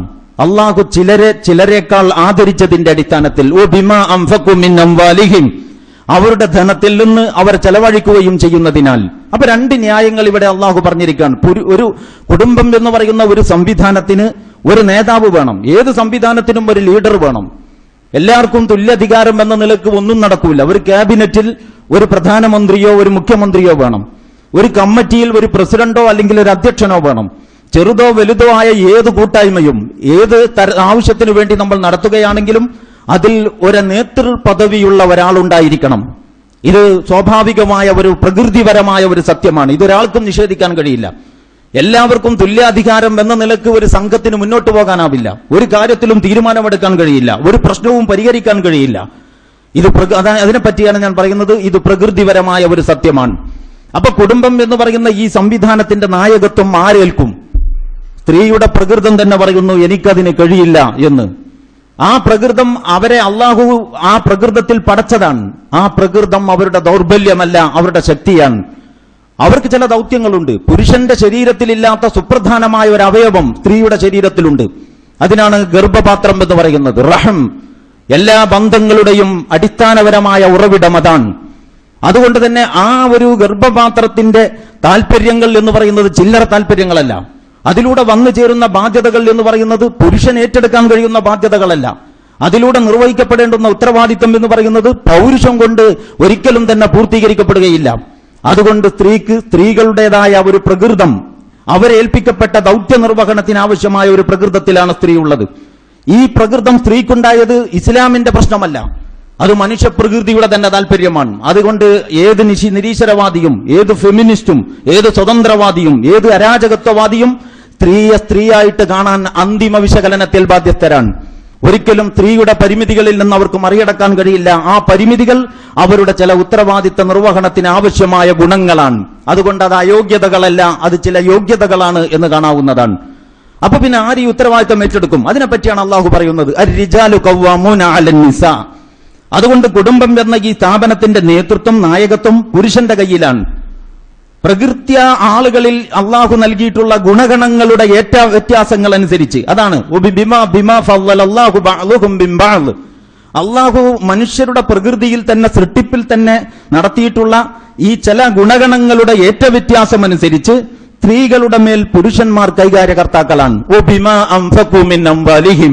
രണ്ടാമത്തെ ഒരു കാരണം, ഈ പുരുഷൻ അധ്വാനിച്ചുണ്ടാക്കുന്ന പണം ഈ സ്ത്രീയുടെയും അവരിലൂടെ തനിക്ക് ജന്മം ലഭിച്ചു തനിക്ക് കിട്ടുന്ന തന്റെ സന്താനങ്ങളുടെയും സുരക്ഷയ്ക്കും അഭിവൃദ്ധിക്കും വേണ്ടി ഇയാൾ വിനിയോഗിച്ചുകൊണ്ടിരിക്കുന്നു എന്നതിനാലും പുരുഷൻ കൈകാര്യകർത്താവാണ്. ഇപ്പൊ ഞാൻ പറഞ്ഞു വന്നത്, കുടുംബം എന്ന സംവിധാനത്തിന് രണ്ട് മാനങ്ങൾ അതിനുണ്ട്, രണ്ട് തലങ്ങളുണ്ട് എന്നാണ്. അതിന്റെ ഒരു തലം ഇതാണ്, പുരുഷൻ അതിന്റെ നേതാവും കൈകാര്യകർത്താവുമാണ്. സ്ത്രീ അതിന്റെ കീഴിൽ അനുസരണത്തോടെ നിലകൊള്ളേണ്ടവരാണ്. പക്ഷെ ഇങ്ങനെയാണോ കുടുംബത്തെ നമ്മൾ കൈകാര്യം ചെയ്യുന്നത്? ഇങ്ങനെയാണോ ഇത് മാത്രമാണോ അള്ളാഹു പഠിപ്പിച്ചത്? അല്ല. പരിശുദ്ധ റമളാനിന്റെ വിധിവിലക്കുകൾ പറയുന്നതിനിടയിൽ നേരത്തെ പലപ്പോഴും പരാമർശിച്ചിട്ടുണ്ട്, വളരെ ശ്രദ്ധേയമായ ചില പരാമർശങ്ങൾ നടത്തുന്ന ഒരു സൂക്തമുണ്ട്. ഉഹില്ല ലക്കും ലൈലത്തുസ് സിയാമി അർറഫസു ഇലാ നിസാഇക്കും എന്ന് തുടങ്ങുന്ന ഒരു സൂക്തം. ആ സൂക്തം ഒരല്പം മുന്നോട്ട് പോകുമ്പോൾ ഹുന്ന ലിബാസുൽ ലക്കും വ അൻതും ലിബാസുൽ ലഹുൻ. അപ്പൊ അത് നേരത്തെ പറഞ്ഞ വർത്തമാനത്തിന്റെ ധ്വനിയല്ല ഉള്ളത്. നേരത്തെ പറഞ്ഞത് പുരുഷൻ സ്ത്രീകളുടെ മേൽ അധികാരമുള്ളവരും പുരുഷൻ കൈകാര്യകർത്താവാണ് എന്നും പറയുന്നത് നിയമപരമായ ഭാഷയാണ്. ഈ നിയമപരമായ തലം പുരുഷന് ഇതിൽ വലിയ ബോധവും പുരുഷൻ ഇതൊരു ഉത്തരവാദിത്തമായി മനസ്സിലാക്കുകയും ചെയ്യണം. അപ്പൊ പുരുഷൻ ഈ നിയമപരമായ എനിക്കിങ്ങനെ ഒരു ചുമതല ഏൽപ്പിക്കപ്പെട്ടിട്ടുണ്ട് എന്നിൽ പടച്ചവനാൽ എന്ന് പുരുഷൻ മനസ്സിലാക്കണം. ഞങ്ങളുടെ ഈ ടീമിനെ നയിക്കേണ്ടുന്ന ചുമതല ഇയാളെ ഏൽപ്പിച്ചത് അള്ളാഹുവാണ് എന്ന് അതിന്റെ കീഴിൽ ഇണയായി വർത്തിക്കുന്ന സ്ത്രീയും മനസ്സിലാക്കണം. അത് തത്വത്തിൽ ഇങ്ങനെ മനസ്സിലാക്കണം എന്നല്ലാതെ ആ നിയമമല്ല വീട്ടിൽ നടപ്പാക്കേണ്ടത്. എനിക്കാണ് അധികാരം, ഞാനാ തീരുമാനിക്കാം, ഞാൻ പറഞ്ഞാൽ നീ അനുസരിച്ചേ പറ്റൂ എന്ന മട്ടിലല്ല കാര്യങ്ങൾ നടക്കേണ്ടത്. അതാണ് അല്ലാഹു സുബ്ഹാനഹു വ തആല വിശുദ്ധ റമളാനിന്റെ വിധിവിലക്കുകൾ പറയുന്ന കൂട്ടത്തിൽ നമ്മെ പഠിപ്പിക്കുന്നത്. എന്ത്? റമളാനിന്റെ രാത്രികളിൽ നിങ്ങൾക്ക് നിങ്ങളെ ഇണകളെ സമീപിക്കാവുന്നതാണ് എന്ന് പറഞ്ഞ ശേഷം ഹുന്ന ലിബാസുൽ ലക്കും വ അൻതും ലിബാസുൽ ലഹുൻ. അത് നേരത്തെ പറഞ്ഞ ആ തലത്തിലല്ല അപ്പോൾ വർത്താനുള്ളത്. നേരത്തെ പറയുമ്പോൾ അവിടെ ഒരാൾ അധികാരമുള്ള ആളാണ്, വേറൊരാൾ അതിന്റെ കീഴിലുള്ളവരാണ്. ഇയാൾ കൽപ്പിക്കേണ്ടവനാണ്, മറ്റേയാൾ അനുസരിക്കേണ്ടവരാണ്. ഇയാൾ ഭരിക്കുന്നവനാണ്, മറ്റേയാൾ ഭരിക്കപ്പെടേണ്ടവളാണ്. ഭാര്യ ഭർത്താവ് എന്ന് പറയുമ്പോൾ അങ്ങനെ ഒരു തലമുണ്ട് എന്ന് പറയപ്പെടാറുണ്ട്. പക്ഷെ ഇവിടെ ഇതേ ദമ്പതികളെ പറ്റിയാണ് അള്ളാഹ് പറയുന്നത്. നിയമപരമായ ഈ ഒരു കാര്യം ബോധമില്ലാതെ, ഞാനാണ് ഇതിന്റെ നായകൻ, എന്നിൽ ഇത് ഏൽപ്പിക്കപ്പെട്ടിട്ടുണ്ട് എന്ന് ഒരു ബോധമില്ലാതെ ഒരു കുടുംബനാഥൻ ഉണ്ടായാൽ ആ കുടുംബം അരാജകമായി പോകും. ഇയാൾക്ക് തന്റെ ഉത്തരവാദിത്തത്തെക്കുറിച്ച് ബോധമില്ലാഞ്ഞാൽ ഇയാളുടെ ചുമതലകളുടെ നിർവഹണം സാധ്യമല്ല. അതുകൊണ്ട് നിയമപരമായ വശം ഈ ഓരോ കുടുംബനാഥനും മനസ്സിലാക്കണം. ഈ ടീമിന്റെ ഉത്തരവാദിത്തം അള്ളയാണ് ഇദ്ദേഹത്തെ ഏൽപ്പിച്ചത് എന്ന് ഓരോ സ്ത്രീയും മനസ്സിലാക്കണം. അത് മനസ്സിലാക്കി കഴിഞ്ഞാൽ പിന്നെ ഇവർ നിയമത്തിന്റെ ഭാഷയിൽ പ്രവർത്തിക്കുന്നവരല്ല. പിന്നെയോ പിന്നെ വേറെ ചില വികാരങ്ങളാണ് അവിടെ പ്രവർത്തിക്കുന്നത്. അപ്പോൾ കുടുംബത്തെക്കുറിച്ച് അള്ളാഹു വിശേഷിപ്പിക്കുന്ന ചില വിശേഷണങ്ങൾ നിയമപരമാണ്, വേറെ ചില വിശേഷണങ്ങളോ അത് വൈകാരികവും സ്നേഹത്തിൽ നിന്ന് ഉത്ഭൂതമായതുമാണ്. അതാണ് ഹുന്ന ലിബാസുൽ ലക്കും വ അൻതും ലിബാസുൽ ലഹുൻ. ഭാര്യ ഭർത്താക്കന്മാരെ കുറിച്ചാണ് പറയുന്നത്. അവൾ നിങ്ങളുടെ വസ്ത്രവും നിങ്ങൾ അവളുടെ വസ്ത്രവുമാണ്. വസ്ത്രം തണുപ്പിന്, ചൂടിന്, അയ്ബുകൾ മറച്ചു വെക്കുന്നതിന് എന്തൊക്കെ ഉപയോഗമുണ്ട് വസ്ത്രത്തിന്. ഒരുപാട് അർത്ഥങ്ങളുള്ള ഒരു പ്രയോഗമാണ്. ഇതാണ് ദാമ്പത്യത്തിന്റെ പ്രയോഗതലത്തിൽ ഉണ്ടാകേണ്ടുന്ന സമീപനം. അതല്ലാതെ അർരിജാലു ഖവ്വാമൂന അലൻ നിസാ എന്നത് കുടുംബജീവിതത്തിലെ ദൈനംദിന കാര്യങ്ങളുടെ നടപടിക്രമങ്ങളുടെ അസ്ഥിവാരമാകാൻ പാടില്ല. അത് രണ്ടുപേരുടെയും ചുമതലാബോധവും അനുസരണബോധവും ഉണ്ടാക്കുന്നതിനുള്ള അടിസ്ഥാനപരമായ ഒരു നിലപാടാണ്. ആ നിലപാടല്ല വീട്ടിൽ നടപ്പിലാക്കേണ്ടത്. പിന്നെയോ സ്നേഹമുള്ള ഒരു കുടുംബമുണ്ടാകണമെങ്കിൽ, സമാധാനമുള്ള ഒരു കുടുംബമുണ്ടാകണമെങ്കിൽ വമിൻ ആയാതിഹി അൻ ഖലഖലകും മിൻ അൻഫുസികും അസ്വാജൻ ലിതസ്കുനു ഇലൈഹ എന്ന് പറഞ്ഞല്ലോ. നിങ്ങൾക്ക് നിങ്ങളിൽ നിന്ന് തന്നെ നിങ്ങൾക്കുള്ള ഇണകളെ അള്ളാഹു സൃഷ്ടിച്ചിരിക്കുന്നു. എന്തിന്? ലിതസ്കുനു ഇലൈഹ, നിങ്ങൾ അവളിൽ സമാധാനമടയാൻ. അതാണ് അള്ളാഹ് വിവാഹത്തിന്റെ ഉദ്ദേശമായിട്ട് പറഞ്ഞത്. അപ്പൊ വലിയ പ്രയോഗമാണ്. വീടിനെന്താ അറബിയിൽ പറയുന്നത്? മസ്കൻ എന്നാണ്. ലിതസ്കുനു ഇലൈഹ, ഈ സ്ത്രീയിൽ, ഈ ഇണയിൽ നിങ്ങൾക്ക് സമാധാനം കണ്ടെത്താൻ. അങ്ങനെ നിങ്ങളും ഇണയും കൂടി ഒന്നിച്ച് ജീവിക്കുന്ന ആ ഭവനത്തിന് മസ്കൻ എന്നാണ് അറബിയിൽ പറയുന്നത്. അപ്പൊ അത് സമാധാനത്തിന്റെ ഗേഹമാണ്. ഇതൊക്കെ വലിയ വലിയ പ്രയോഗങ്ങളാണ്.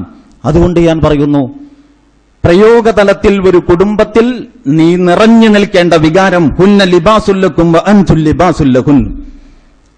ഇദ്ദേഹം അവൾക്കും അവൾ ഇദ്ദേഹത്തിനും പരസ്പരം വസ്ത്രമാണ്.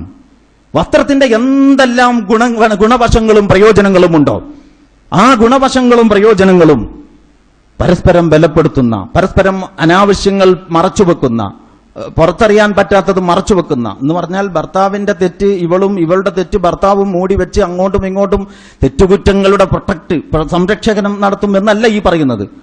മറ്റുള്ള ദൗർബല്യങ്ങൾ, ബലഹീനതകൾ, പോരായ്മകൾ എല്ലാം മറച്ചുവെക്കുന്ന, മറ്റുള്ളവരുടെ മുമ്പിൽ തന്റെ ഭർത്താവിനെ പ്രതിരോധിക്കുന്ന, ന്യായത്തിൽ പ്രതിരോധിക്കുന്ന, അന്യായത്തിൽ ആരെയും പ്രതിരോധിക്കാൻ നമുക്ക് അനുവാദമില്ല.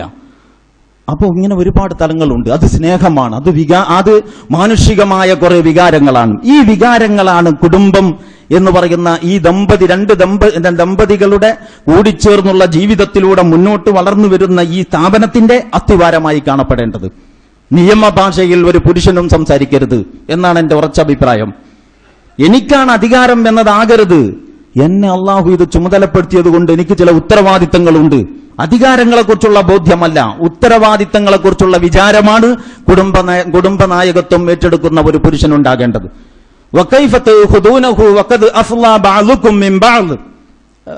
പിന്നെ ഒരു സ്ത്രീ ഒരു ഇണയെ മാറ്റി, ഒരു ഭാര്യയെ മാറ്റി വേറൊരു ഭാര്യയെ വിവാഹം ചെയ്യണം, വേറൊരു സ്ത്രീയെ വിവാഹം ചെയ്യണം എന്ന് ന്യായമായ ചില കാരണങ്ങളാൽ നിങ്ങൾ ഉദ്ദേശിച്ചാൽ, നിങ്ങൾ അവർക്ക് ഒരുപാട് വലിയ ഒരു നിധിശേഖരം തന്നെ മഹറായിട്ട് നൽകിയിട്ടുണ്ടെങ്കിലും അതിൽ നിന്നൊന്നും തിരിച്ചു വാങ്ങരുത് എന്ന് പറയുന്നുണ്ട് വിശുദ്ധ ഖുർആൻ. അത് പറയുന്ന ഇടയിൽ അള്ളാഹു ചോദിക്കാണ്, വകൈഫത്ത് ഹുദൂനഹു, എങ്ങനെ നിങ്ങൾക്കത് തിരിച്ച് സ്വീകരിക്കാൻ പറ്റും? വഖദ് അഫ്ളാ ബഅദുകും മിൻ ബഅദ്, നിങ്ങൾ രണ്ട് അസ്തിത്വം എന്നത് വിവാഹത്തിന് ശേഷം യഥാർത്ഥത്തിൽ ഇല്ലായിരുന്നല്ലോ. നിങ്ങൾ അങ്ങോട്ടും ഇങ്ങോട്ടും ഉൾച്ചേർന്ന് ഒന്നായതല്ലേ. അപ്പൊ അതാണ് ഹുന്ന ലിബാസുല്ലക്കും വഅൻതും ലിബാസുല്ലഹുൻ എന്ന് പ്രയോഗിച്ച അതേ ഖുർആൻ വഖദ് അഫ്ളാ ബഅദുകും മിൻ ബഅദ്, നിങ്ങൾ പരസ്പരം ഇഴുകി രണ്ടുപേരും ഒന്നായതാണ്. രണ്ട് അസ്തിത്വം നിങ്ങൾക്കുണ്ടായിരുന്നില്ല. ഇതാ ഇങ്ങനൊരു ഘട്ടവും ഏത് തെറ്റിപ്പിരിഞ്ഞ കുടുംബത്തിനും ഇങ്ങനെ ഒരു ഘട്ടമുണ്ടല്ലോ. അപ്പൊ ഇത് രണ്ട് തലങ്ങളാണ്. കുടുംബ ബന്ധങ്ങളെക്കുറിച്ച് അള്ളാഹു പറയുമ്പോൾ ഉദ്ദേശിച്ച അഥവാ ദമ്പതികളെ പറ്റി വിവരിച്ച രണ്ട് തലങ്ങൾ ഞാൻ ആവർത്തിച്ചു പറയുന്നു. ഒന്നാമത്തെ തലം കാര്യങ്ങളുടെ യഥാർത്ഥത്തിലുള്ള കിടപ്പെങ്ങനെയെന്ന് മനസ്സിലാക്കാൻ സ്ത്രീയും പുരുഷനും മനസ്സിലാക്കേണ്ടതാണ്. അർരിജാലു ഖവ്വാമൂന അലൻ നിസാ എന്ന് പറയുന്നത് പ്രയോഗതലത്തിൽ കുടുംബത്തിൽ നിറഞ്ഞു കാണേണ്ട വികാരം ഈ രണ്ട് ശേഷം പറഞ്ഞ രണ്ട് സൂക്തങ്ങളിലുള്ളതാണ്. ഒന്ന് ഹുന്ന ലിബാസുല്ലക്കും വഅൻതും ലിബാസുല്ലഹുൻ, രണ്ടു കൂട്ടരും അങ്ങോട്ടും ഇങ്ങോട്ടും വസ്ത്രമാണ്. രണ്ടാമത്തത് വഖദ് അഫ്ളാ ബഅദുകും മിൻ ബഅദ്, രണ്ടുപേരും പരസ്പരം ഇഴുകി ഒന്നായി ചേർന്നതാണ്. വേർപ്പെടുത്തപ്പെടാൻ കഴിയാത്ത വിധം, അറുത്തുമുറിച്ചു മാറ്റപ്പെടാൻ കഴിയാത്ത വിധം ഉൾച്ചേർന്ന് നിൽക്കുന്നതാണ് എന്നാണ് അള്ളാഹു പറയുന്നത്. ഇത് രണ്ടും സ്നേഹത്തിന്റെയും ഇതര വികാരങ്ങളുടെയും സുമ്മോഹനമായ ഒരു സമ്മേളനമാണ്. ഈ സുമ്മോഹനമായ സ്നേഹവികാരങ്ങളുടെ സുമ്മോഹനമായ സമ്മേളനമായിരിക്കണം നമ്മുടെ ദാമ്പത്യത്തിന്റെ അസ്ഥിവാരം എന്നാണ് ഞാനിവിടെ പറയാൻ ഉദ്ദേശിക്കുന്നത്. അതിൽ നിന്ന് നമ്മൾ തെറ്റരുത്. അപ്പൊ അതിനെന്ത് വേണം? അതിലെന്തൊക്കെ പരിഗണിക്കണം? വആശിറൂഹുന്ന ബിൽ മഅറൂഫ്, അല്ലാഹു സുബ്ഹാനഹു വതആല പറയുന്നു, നിങ്ങൾ അവരോട് നല്ല നിലയിൽ വർത്തിക്കണം. നിങ്ങൾ അവരോട് നല്ല നിലയിൽ വർത്തിക്കണം. ഖിയാറുക്കും ഖിയാറുക്കും ലിനിസാഇക്കും, നിങ്ങളിൽ ഏറ്റവും ഉത്തമനാരാണ്? നിങ്ങളുടെ ഭാര്യമാരോട് ഏറ്റവും നന്നായി പെരുമാറുന്നവരാണ്. സ്ത്രീ എന്ന് പറയുന്നതും ഒരു അസ്തിത്വമാണ്. അവർക്കും നിലപാടുകളുണ്ട്, അവർക്കും അഭിപ്രായങ്ങളുണ്ട്, അവർക്കും കാഴ്ചപ്പാടുകളുണ്ട്, അവർക്കും സിദ്ധാന്തങ്ങളും സിദ്ധാന്തവാശികളുമുണ്ട് എന്ന് നിങ്ങൾ അറിയണം. അതുകൊണ്ട് ഒരു കൂട്ടരുടെ വാശി വിജയിക്കുന്നതല്ല കുടുംബജീവിതത്തിന്റെ തലം. അതുകൊണ്ട് അടിസ്ഥാനപരമായി വസ്തുതകളുടെയും ന്യായങ്ങളുടെയും പിൻബലമുള്ള വിഷയത്തിൽ കുടുംബനാഥനെ അനുസരിക്കാൻ ഭാര്യ ബാധ്യസ്ഥയാണ്.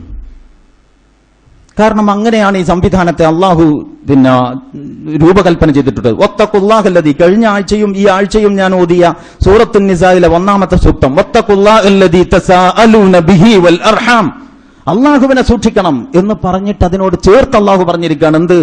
തസാഅലൂന ബിഹി വൽ അർഹാം, കുടുംബ ബന്ധങ്ങളെ കുറിച്ച് ചോദ്യം ചെയ്യുന്ന. അപ്പൊ കുടുംബ ബന്ധങ്ങളെയും സൂക്ഷിക്കണം, അള്ളാഹുവിനെ തഖ്വ ചെയ്യണം എന്നതിന്റെ കൂടെ പറഞ്ഞിരിക്കുകയാണ്. അപ്പൊ കുടുംബം എന്ന ഈ സ്ഥാപനം ഞങ്ങൾ 2 പേരുടെ ചുമലിൽ ഏൽപ്പിക്കപ്പെട്ട ഉത്തരവാദിത്തമാണ് എന്ന് ഓരോ ദമ്പതിയും മനസ്സിലാക്കണം. ഓരോ കുടുംബത്തിന്റെയും അത്തിവാരമായ ഓരോ സ്ത്രീയും ഓരോ പുരുഷനും മനസ്സിലാക്കണം, ഈ സ്ഥാപനം അള്ളാഹു ഞങ്ങളെ ഏൽപ്പിച്ചതാണ്. എന്റെ പിടിവാശി വിജയിച്ചിട്ട് ഈ സ്ഥാപനത്തിന് ദൗർബല്യം വന്നാൽ ആ ദൗർബല്യത്തിന് നാളെ ഞാൻ വില കൊടുക്കേണ്ടി വരും. നേരെ മറിച്ച് ഈ സ്ഥാപനത്തിന് ഊനം തട്ടരുതെന്ന് കരുതി ഞാനൊരു വിട്ടുവീഴ്ച ചെയ്താൽ ആ വിട്ടുവീഴ്ചയാണ് എന്റെ വിജയം.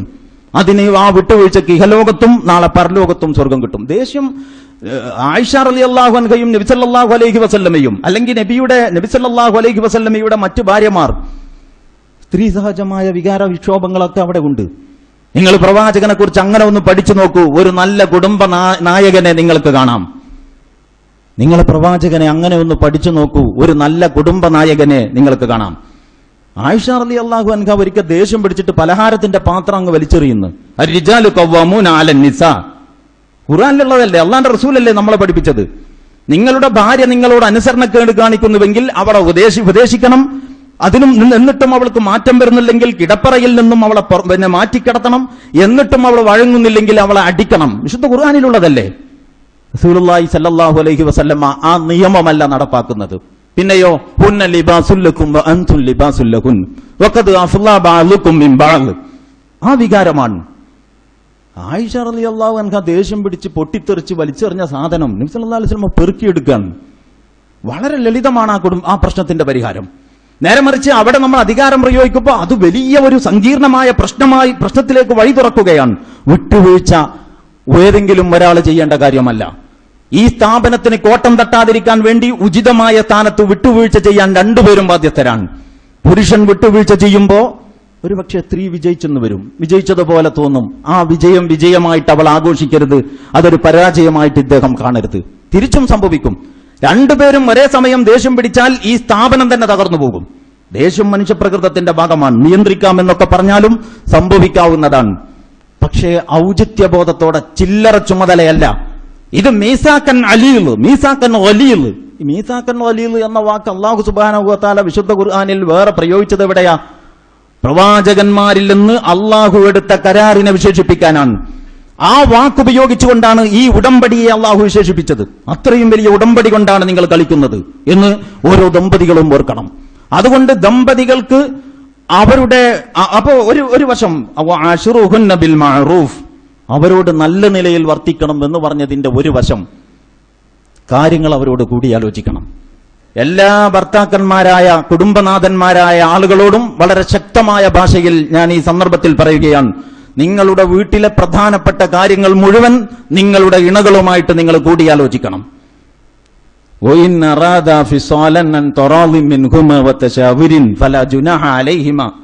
നേരത്തെ നിസ്കാരത്തിന്റെ പേര് ഖുർആനിലില്ല എന്ന് ഞാൻ നേരത്തെ പറഞ്ഞു.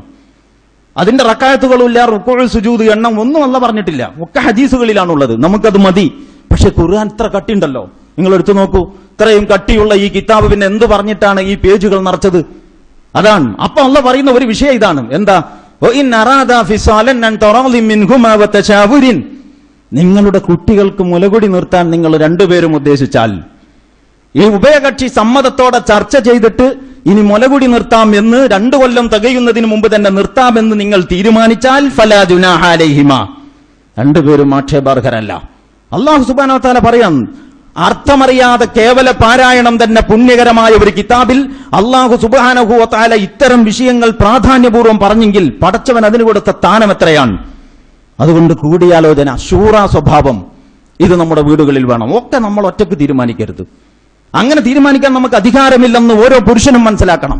കൂടിയാലോചന നമ്മുടെ സ്വഭാവമാകണം. പ്രധാന വിഷയങ്ങൾ തന്റെ ഇണകളുമായിട്ട് കൂടിയാലോചിക്കണം. അവർ പറയുന്നതിൽ ചിലപ്പോൾ ശരിയുണ്ടാവും, എങ്കിൽ നമ്മുടെ നിലപാടിന് ഘടകവിരുദ്ധമാണെങ്കിലും അവരുടെ നിലപാട് നമ്മൾ എടുക്കണം. അല്ലെങ്കിൽ അവരുടെ നിലപാടും നമ്മുടെ നിലപാടും രണ്ടും കേട്ട ശേഷം സന്തുലിതമായ ഒരു തീരുമാനമെടുക്കണം. ഒരിക്കലും തീരുമാനിക്കാൻ കഴിയാത്ത വിധം രണ്ടറ്റത്താണ് 2 പേരുമെങ്കിൽ ഒരു ഉചിതമായ മറ്റൊരു മധ്യസ്ഥന്റെ ഉപദേശം സ്വീകരിച്ചുകൊണ്ടെങ്കിലും ഒരു നീതിപൂർവകമായ തീരുമാനത്തിലെടുക്കണം. നിങ്ങൾ സംസാരിക്കുമ്പോൾ നീതിപൂർവകം സംസാരിക്കണം. അത് ഏറ്റവും അടുത്ത ആളുകൾക്ക് വേണ്ടിയാണെങ്കിലും എന്ന് അള്ളാഹ് പറയുന്നുണ്ടല്ലോ. അപ്പം നീതി മുറുകെ പിടിക്കണം. ഇത് വലിയൊരു ചുമതലയാണ്. കുടുംബനാഥൻ എന്ന നിലക്കുള്ള തന്റെ ഇണകളെ പരിഗണിക്കണം. ആ പരിഗണന അവർക്ക് ബോധ്യപ്പെടുന്ന ഒരു മാർഗമാണ് അവരോട് കാര്യങ്ങൾ കൂടിയാലോചിക്കണം. ഞാൻ തിയറിയല്ല പറയുന്നത്, വളരെ പ്രയോഗത്തിൽ നമുക്ക് നടപ്പാക്കാൻ കഴിയുന്ന കാര്യമാണ്. തന്റെ ഇണയെ പരിഗണിക്കണം. ആ പരിഗണനയുടെ വളരെ പ്രകടമായ ഒരു ലക്ഷണമാണ് കാര്യങ്ങൾ അവളോട് കൂടിയാലോചിക്കണം. ഒന്ന്, കൂടിയാലോചനയെ പറ്റി ഒരുപാട് പറയാം, അപ്പൊ അതിലേക്ക് കിടക്കുന്നില്ല. രണ്ടാമത്തത്, അവിടെ നമ്മൾ കേൾക്കണം. കേൾക്കണം എന്ന് പറഞ്ഞാൽ അവർക്ക് അവരുടേതായ, സ്ത്രീയെ മനസ്സിലാക്കുക എന്ന് പറഞ്ഞാൽ തന്നെ വലിയൊരു കാര്യമാണ്. അവർക്ക് അവരുടേതായ ഒരു ലോകമുണ്ട്. ആയിഷ നബി സല്ലല്ലാഹു അലൈഹി വസല്ലമയും സഹാബത്തും കൂടി യാത്ര പോകുമ്പോൾ ആയിഷ റളിയല്ലാഹു അൻഹ ഒട്ടകക്കട്ടിലിനകത്തുണ്ട്. ഒട്ടകക്കട്ടിലിനകത്തുണ്ട്. മെലിഞ്ഞ ശരീരമാണ് ആയിഷക്ക് അന്ന്. അപ്പൊ ഇത് ഇവിടെ ഇറക്കി വെച്ച സമയത്ത് ഇവരെന്തോ പ്രകൃതിപരമായ എന്തോ ആവശ്യം നിർവഹിക്കാൻ വേണ്ടി പോയി. അവിടെ മാല കളഞ്ഞുപോയി. തിരിച്ചു വന്ന് നോക്കുമ്പോൾ മാലയില്ല. പിന്നെ അങ്ങോട്ട് തന്നെ പോവുകയാണ്, ആരോടും പറയാതെ. വലിയ യാത്രയുടെ ഇടയിലാണ് ഈ മാല ഒരു വലിയ വിഷയമായിട്ട് മഹതിയായ ആയിഷക്ക് അനുഭവപ്പെടുന്നത്. അതാണ് യഥാർത്ഥത്തിൽ സ്ത്രീ എന്ന് പറയുന്നത്. അങ്ങനെയാണ് ആ ഇഫ്കിന്റെ അപവാദത്തിന്റെ കഥ എന്ന ആ സംഭവം ഉണ്ടാകാൻ പശ്ചാത്തലമായത് അതാണ്. അപ്പൊ സ്ത്രീകൾക്കൊരു ലോകമുണ്ട്. എത്ര വിവരവും വിദ്യാഭ്യാസവുമുള്ള സ്ത്രീകൾക്കും അവരുടേതായ ചില അഭിരുചികളും അവരുടേതായ ഒരു ലോകവും ഉണ്ട് എന്ന് നമ്മൾ മനസ്സിലാക്കണം. അപ്പൊ മറ്റുള്ളവരെ ഗീബത്തും നമീമത്തും പരദൂഷണവും ഒന്നും അല്ലാത്ത വർത്തമാനങ്ങൾക്ക് അവർ പറയുന്നുവെങ്കിൽ അത് കേൾക്കാൻ നമ്മൾ സമയം കണ്ടെത്തണം. നിങ്ങൾ അവർക്ക് ചെവി കൊടുക്കുന്നില്ലെങ്കിൽ അവർക്ക് ചെവി കൊടുക്കുന്നവരോട് അവർ സംസാരിച്ചെന്ന് വരും എന്നുകൂടി നിങ്ങൾ ഓർക്കണം. അതുകൊണ്ട് കുറച്ച് സമയം, എത്ര തിരക്കുള്ള ആളായിരുന്നാലും ശരി, തന്റെ ഇണകളുമായി കുറച്ച് സമയം സംസാരിക്കാൻ. ഇതാ വിവാഹം കഴിഞ്ഞ ആദ്യത്തെ 4 ആഴ്ച പോരാ, ജീവിതകാലം മുഴുക്കെ നിങ്ങളുടെ ഇണകളുമായിട്ട് സംസാരിക്കാൻ നിങ്ങൾ സമയം കണ്ടെത്തണം. അവളെ കേൾക്കണം. നമ്മൾ പ്രത്യേകിച്ച് ഒന്നും ചെയ്യേണ്ടതുണ്ടാവില്ല, കേട്ടുകൊടുത്താൽ മാത്രം മതിയാവും. നിങ്ങൾ അവരെ ശ്രദ്ധാപൂർവം കേട്ടുകൊണ്ടിരിക്കണം. അവർ പറയുന്നത് പറയട്ടെ. വേണ്ടാത്തതാണ് പറയുന്നെങ്കിൽ അതിപ്പോ എന്തിനാ നമ്മൾ തമ്മിൽ പറയണത്, അല്ലെങ്കിൽ ഓളെപ്പറ്റി എന്തിനാ ഇജിപ്പൻ എന്നോട് പറയണത്, ഇങ്ങനെ നിങ്ങൾക്ക് തിരുത്താവുന്നതാണ്. പക്ഷെ അതല്ലാത്ത പോലും മാലയെ പറ്റിയോ വലയതിനെ പറ്റിയും പറയും. അവരുടെ ലോകത്ത് അവർക്ക് വലുതെന്ന് തോന്നുന്നത് അവർ നമ്മളോട് അങ്ങനെ പറഞ്ഞുകൊണ്ടേയിരിക്കും. അത് കേൾക്കാൻ നമ്മൾക്ക് കഴിയണം. ഇതവരെ പരിഗണിക്കലാണ്. ഒന്ന്, കാര്യങ്ങൾ കൂടിയാലോചിക്കണം. 2, അവരെ കേൾക്കണം. മൂന്നാമത്തത് ഒന്നിച്ച് യാത്ര ചെയ്യാനും ഒന്നിച്ച് ഭക്ഷണം കഴിക്കാനും ഒക്കെ അവസരമുണ്ടാക്കണം. ഭക്ഷണം കഴിക്കുമ്പോൾ ഒക്കെ ടെലിവിഷൻ കാണണം എന്നൊന്നുമില്ല. അപ്പൊ കുടുംബങ്ങൾ ഒന്നിച്ച് ഭക്ഷണം കഴിക്കണം. അപ്പൊ ഭക്ഷണവും കുടുംബവും തന്നെ വിഷയമാകേണ്ടതുള്ളൂ. അതിന്റെ ഇടക്ക് വേറെ ഏതോ ഒരു കൂട്ടർ ഇടങ്കോലിടേണ്ടതില്ല. ചാനലുകളോ കാണാൻ വല്ല അങ്ങനെ ആവശ്യമുണ്ടെങ്കിൽ അതിന് വേറെ സന്ദർഭം ഉപയോഗപ്പെടുത്താവുന്നതാണ്. ഭക്ഷണത്തിന്റെ കാര്യത്തിലും കുടുംബ സൗഹൃദത്തിലും ശ്രദ്ധ കേന്ദ്രീകരിച്ചുകൊണ്ട് ചെയ്യാൻ പറ്റുമെങ്കിൽ അതാണ് ഉചിതം. അപ്പൊ ഇങ്ങനെ അവരെ പരിഗണിക്കണം. ഇങ്ങനെ പരിഗണിക്കുമ്പോൾ അവരുടെ മനസ്സിൽ നിങ്ങൾക്കൊരു സ്ഥാനം കിട്ടും. ആ സ്ഥാനത്തിൽ നിന്നും അവർ നിങ്ങളെ അനുസരിക്കും.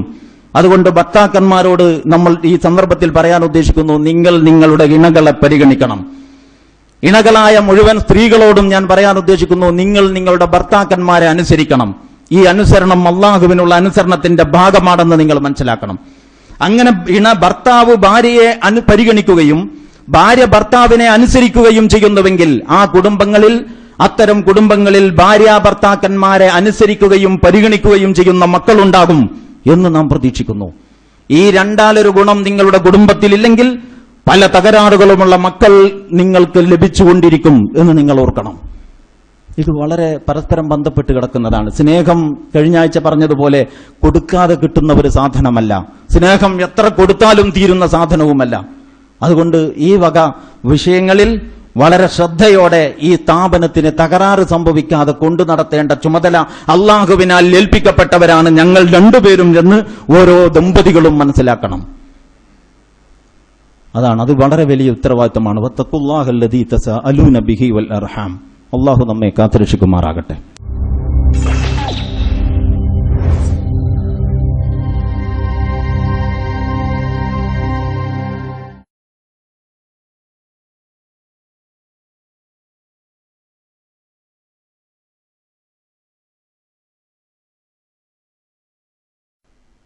ഇസ്ലാമിക സമൂഹം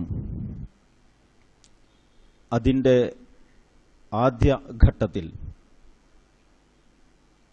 ഒരു പ്രസ്ഥാനത്തിന്റെ സ്വഭാവമുള്ളതായിരുന്നു. ഇസ്ലാമിക സമൂഹം അതിന്റെ ആദ്യഘട്ടത്തിൽ ഒരു പ്രസ്ഥാനത്തിന്റെ സ്വഭാവത്തിലായിരുന്നു എന്ന് പറഞ്ഞാൽ യഥാർത്ഥത്തിൽ ഞാൻ ഉദ്ദേശിക്കുന്ന ആശയം എന്താണോ അതല്ലാത്തതൊക്കെ മനസ്സിലാകും എന്നാണ് ഞാൻ വിചാരിക്കുന്നത്. അതുകൊണ്ട് തന്നെ അതിനെപ്പറ്റി ഒന്ന് രണ്ട് വാചകങ്ങൾ പറഞ്ഞുകൊണ്ട് മാത്രമേ മുന്നോട്ട് പോകാൻ പറ്റൂ. പ്രസ്ഥാനം എന്ന പ്രയോഗം പല ആവശ്യങ്ങൾക്കും നമ്മൾ നടത്തിക്കൊണ്ടിരിക്കുന്നുണ്ട്. ആ ആവശ്യങ്ങളൊന്നും ഇപ്പോൾ ഇത് പറയുമ്പോൾ എൻ്റെ മുമ്പിലില്ല.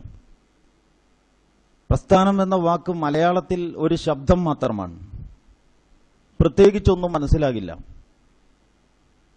പക്ഷെ നിങ്ങൾ അറബിയിലോ ഇംഗ്ലീഷിലോ ഉറുദുവിലോ ഇതിന് സമാനമായ വാക്ക് മുമ്പിൽ വെച്ച് ചിന്തിച്ചാൽ അതിന്റെ ഒരു മുഖം വളരെ പെട്ടെന്ന് നമ്മുടെ മുമ്പിൽ തെളിഞ്ഞു വരും. അറബിയിൽ ഹറക്കത്ത്, ഉറുദുവിൽ തഹ്രീഖ്, ഇംഗ്ലീഷിൽ മൂവ്മെന്റ് എന്നൊക്കെ പറയുമ്പോൾ അത് ചലനവുമായി ബന്ധപ്പെട്ടതാണ്. അപ്പൊ ഇസ്ലാമിക സമൂഹം ആദ്യകാലത്ത് ഒരു പ്രസ്ഥാനമായിരുന്നു എന്ന് പറഞ്ഞാൽ ഇപ്പോ അതിന്റെ ഈ ചലനാത്മകത എന്ന് പറയുന്ന ഈ ഒരു വശത്തെ മാത്രമേ ഇപ്പോ നിങ്ങളുടെ മുമ്പിൽ വെക്കാൻ ഞാൻ ഉദ്ദേശിച്ചിട്ടുള്ളൂ. അപ്പൊ ഇസ്ലാമിക സമൂഹത്തിന്റെ ആദ്യകാലത്ത് അതിനൊരു ചലനാത്മകതയുണ്ടായിരുന്നു. അതിങ്ങനെ കെട്ടി നിൽക്കുന്ന സാധനമല്ല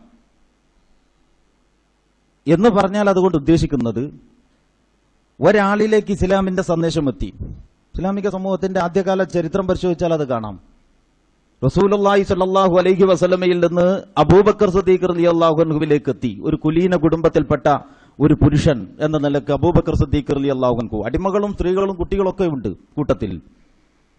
അപ്പോൾ ഇതൊരു വിവരമായി അങ്ങനെ മനസ്സിൽ വെച്ച് ഇരിക്കുകയല്ല അബൂബക്കർ സിദ്ദീഖ് റളിയല്ലാഹു അൻഹു. എന്ന് ഇസ്ലാമിന്റെ സന്ദേശം അദ്ദേഹത്തിലേക്ക് എത്തിയോ അന്ന് മുതൽ അദ്ദേഹവും ഈ മൂവ്മെന്റിന്റെ ഭാഗമായി. അദ്ദേഹവും ചലിക്കാൻ തുടങ്ങി. അദ്ദേഹത്തിൽ നിന്ന് അടുത്ത ആളിലേക്ക്, അതിൽ നിന്ന് അടുത്ത ആളിലേക്ക്, അതിൽ നിന്ന് അതിന്റെ അപ്പുറത്തേക്ക്, ഇങ്ങനെ. ഇതാണ് ഇസ്ലാം ആദ്യകാലത്ത് മുസ്ലിം സമൂഹം ഒരു പ്രസ്ഥാനമായിരുന്നു എന്ന് പറയുമ്പോൾ ഉദ്ദേശിച്ചിട്ടുള്ളത്. വേറെയും ഒരുപാട് വിഷയങ്ങൾ അതിൽ ഉദ്ദേശിക്കാം. പക്ഷേ ഇപ്പൊ ഈ ചർച്ച വേറൊരു കാര്യത്തിലേക്കാണ് ഞാൻ നിങ്ങളുടെ ശ്രദ്ധ കൊണ്ടുപോകുന്നത്. അതുകൊണ്ട് ഇപ്പൊ നമുക്ക് ഈ ഒരു പോയിന്റേ ആവശ്യമുള്ളൂ.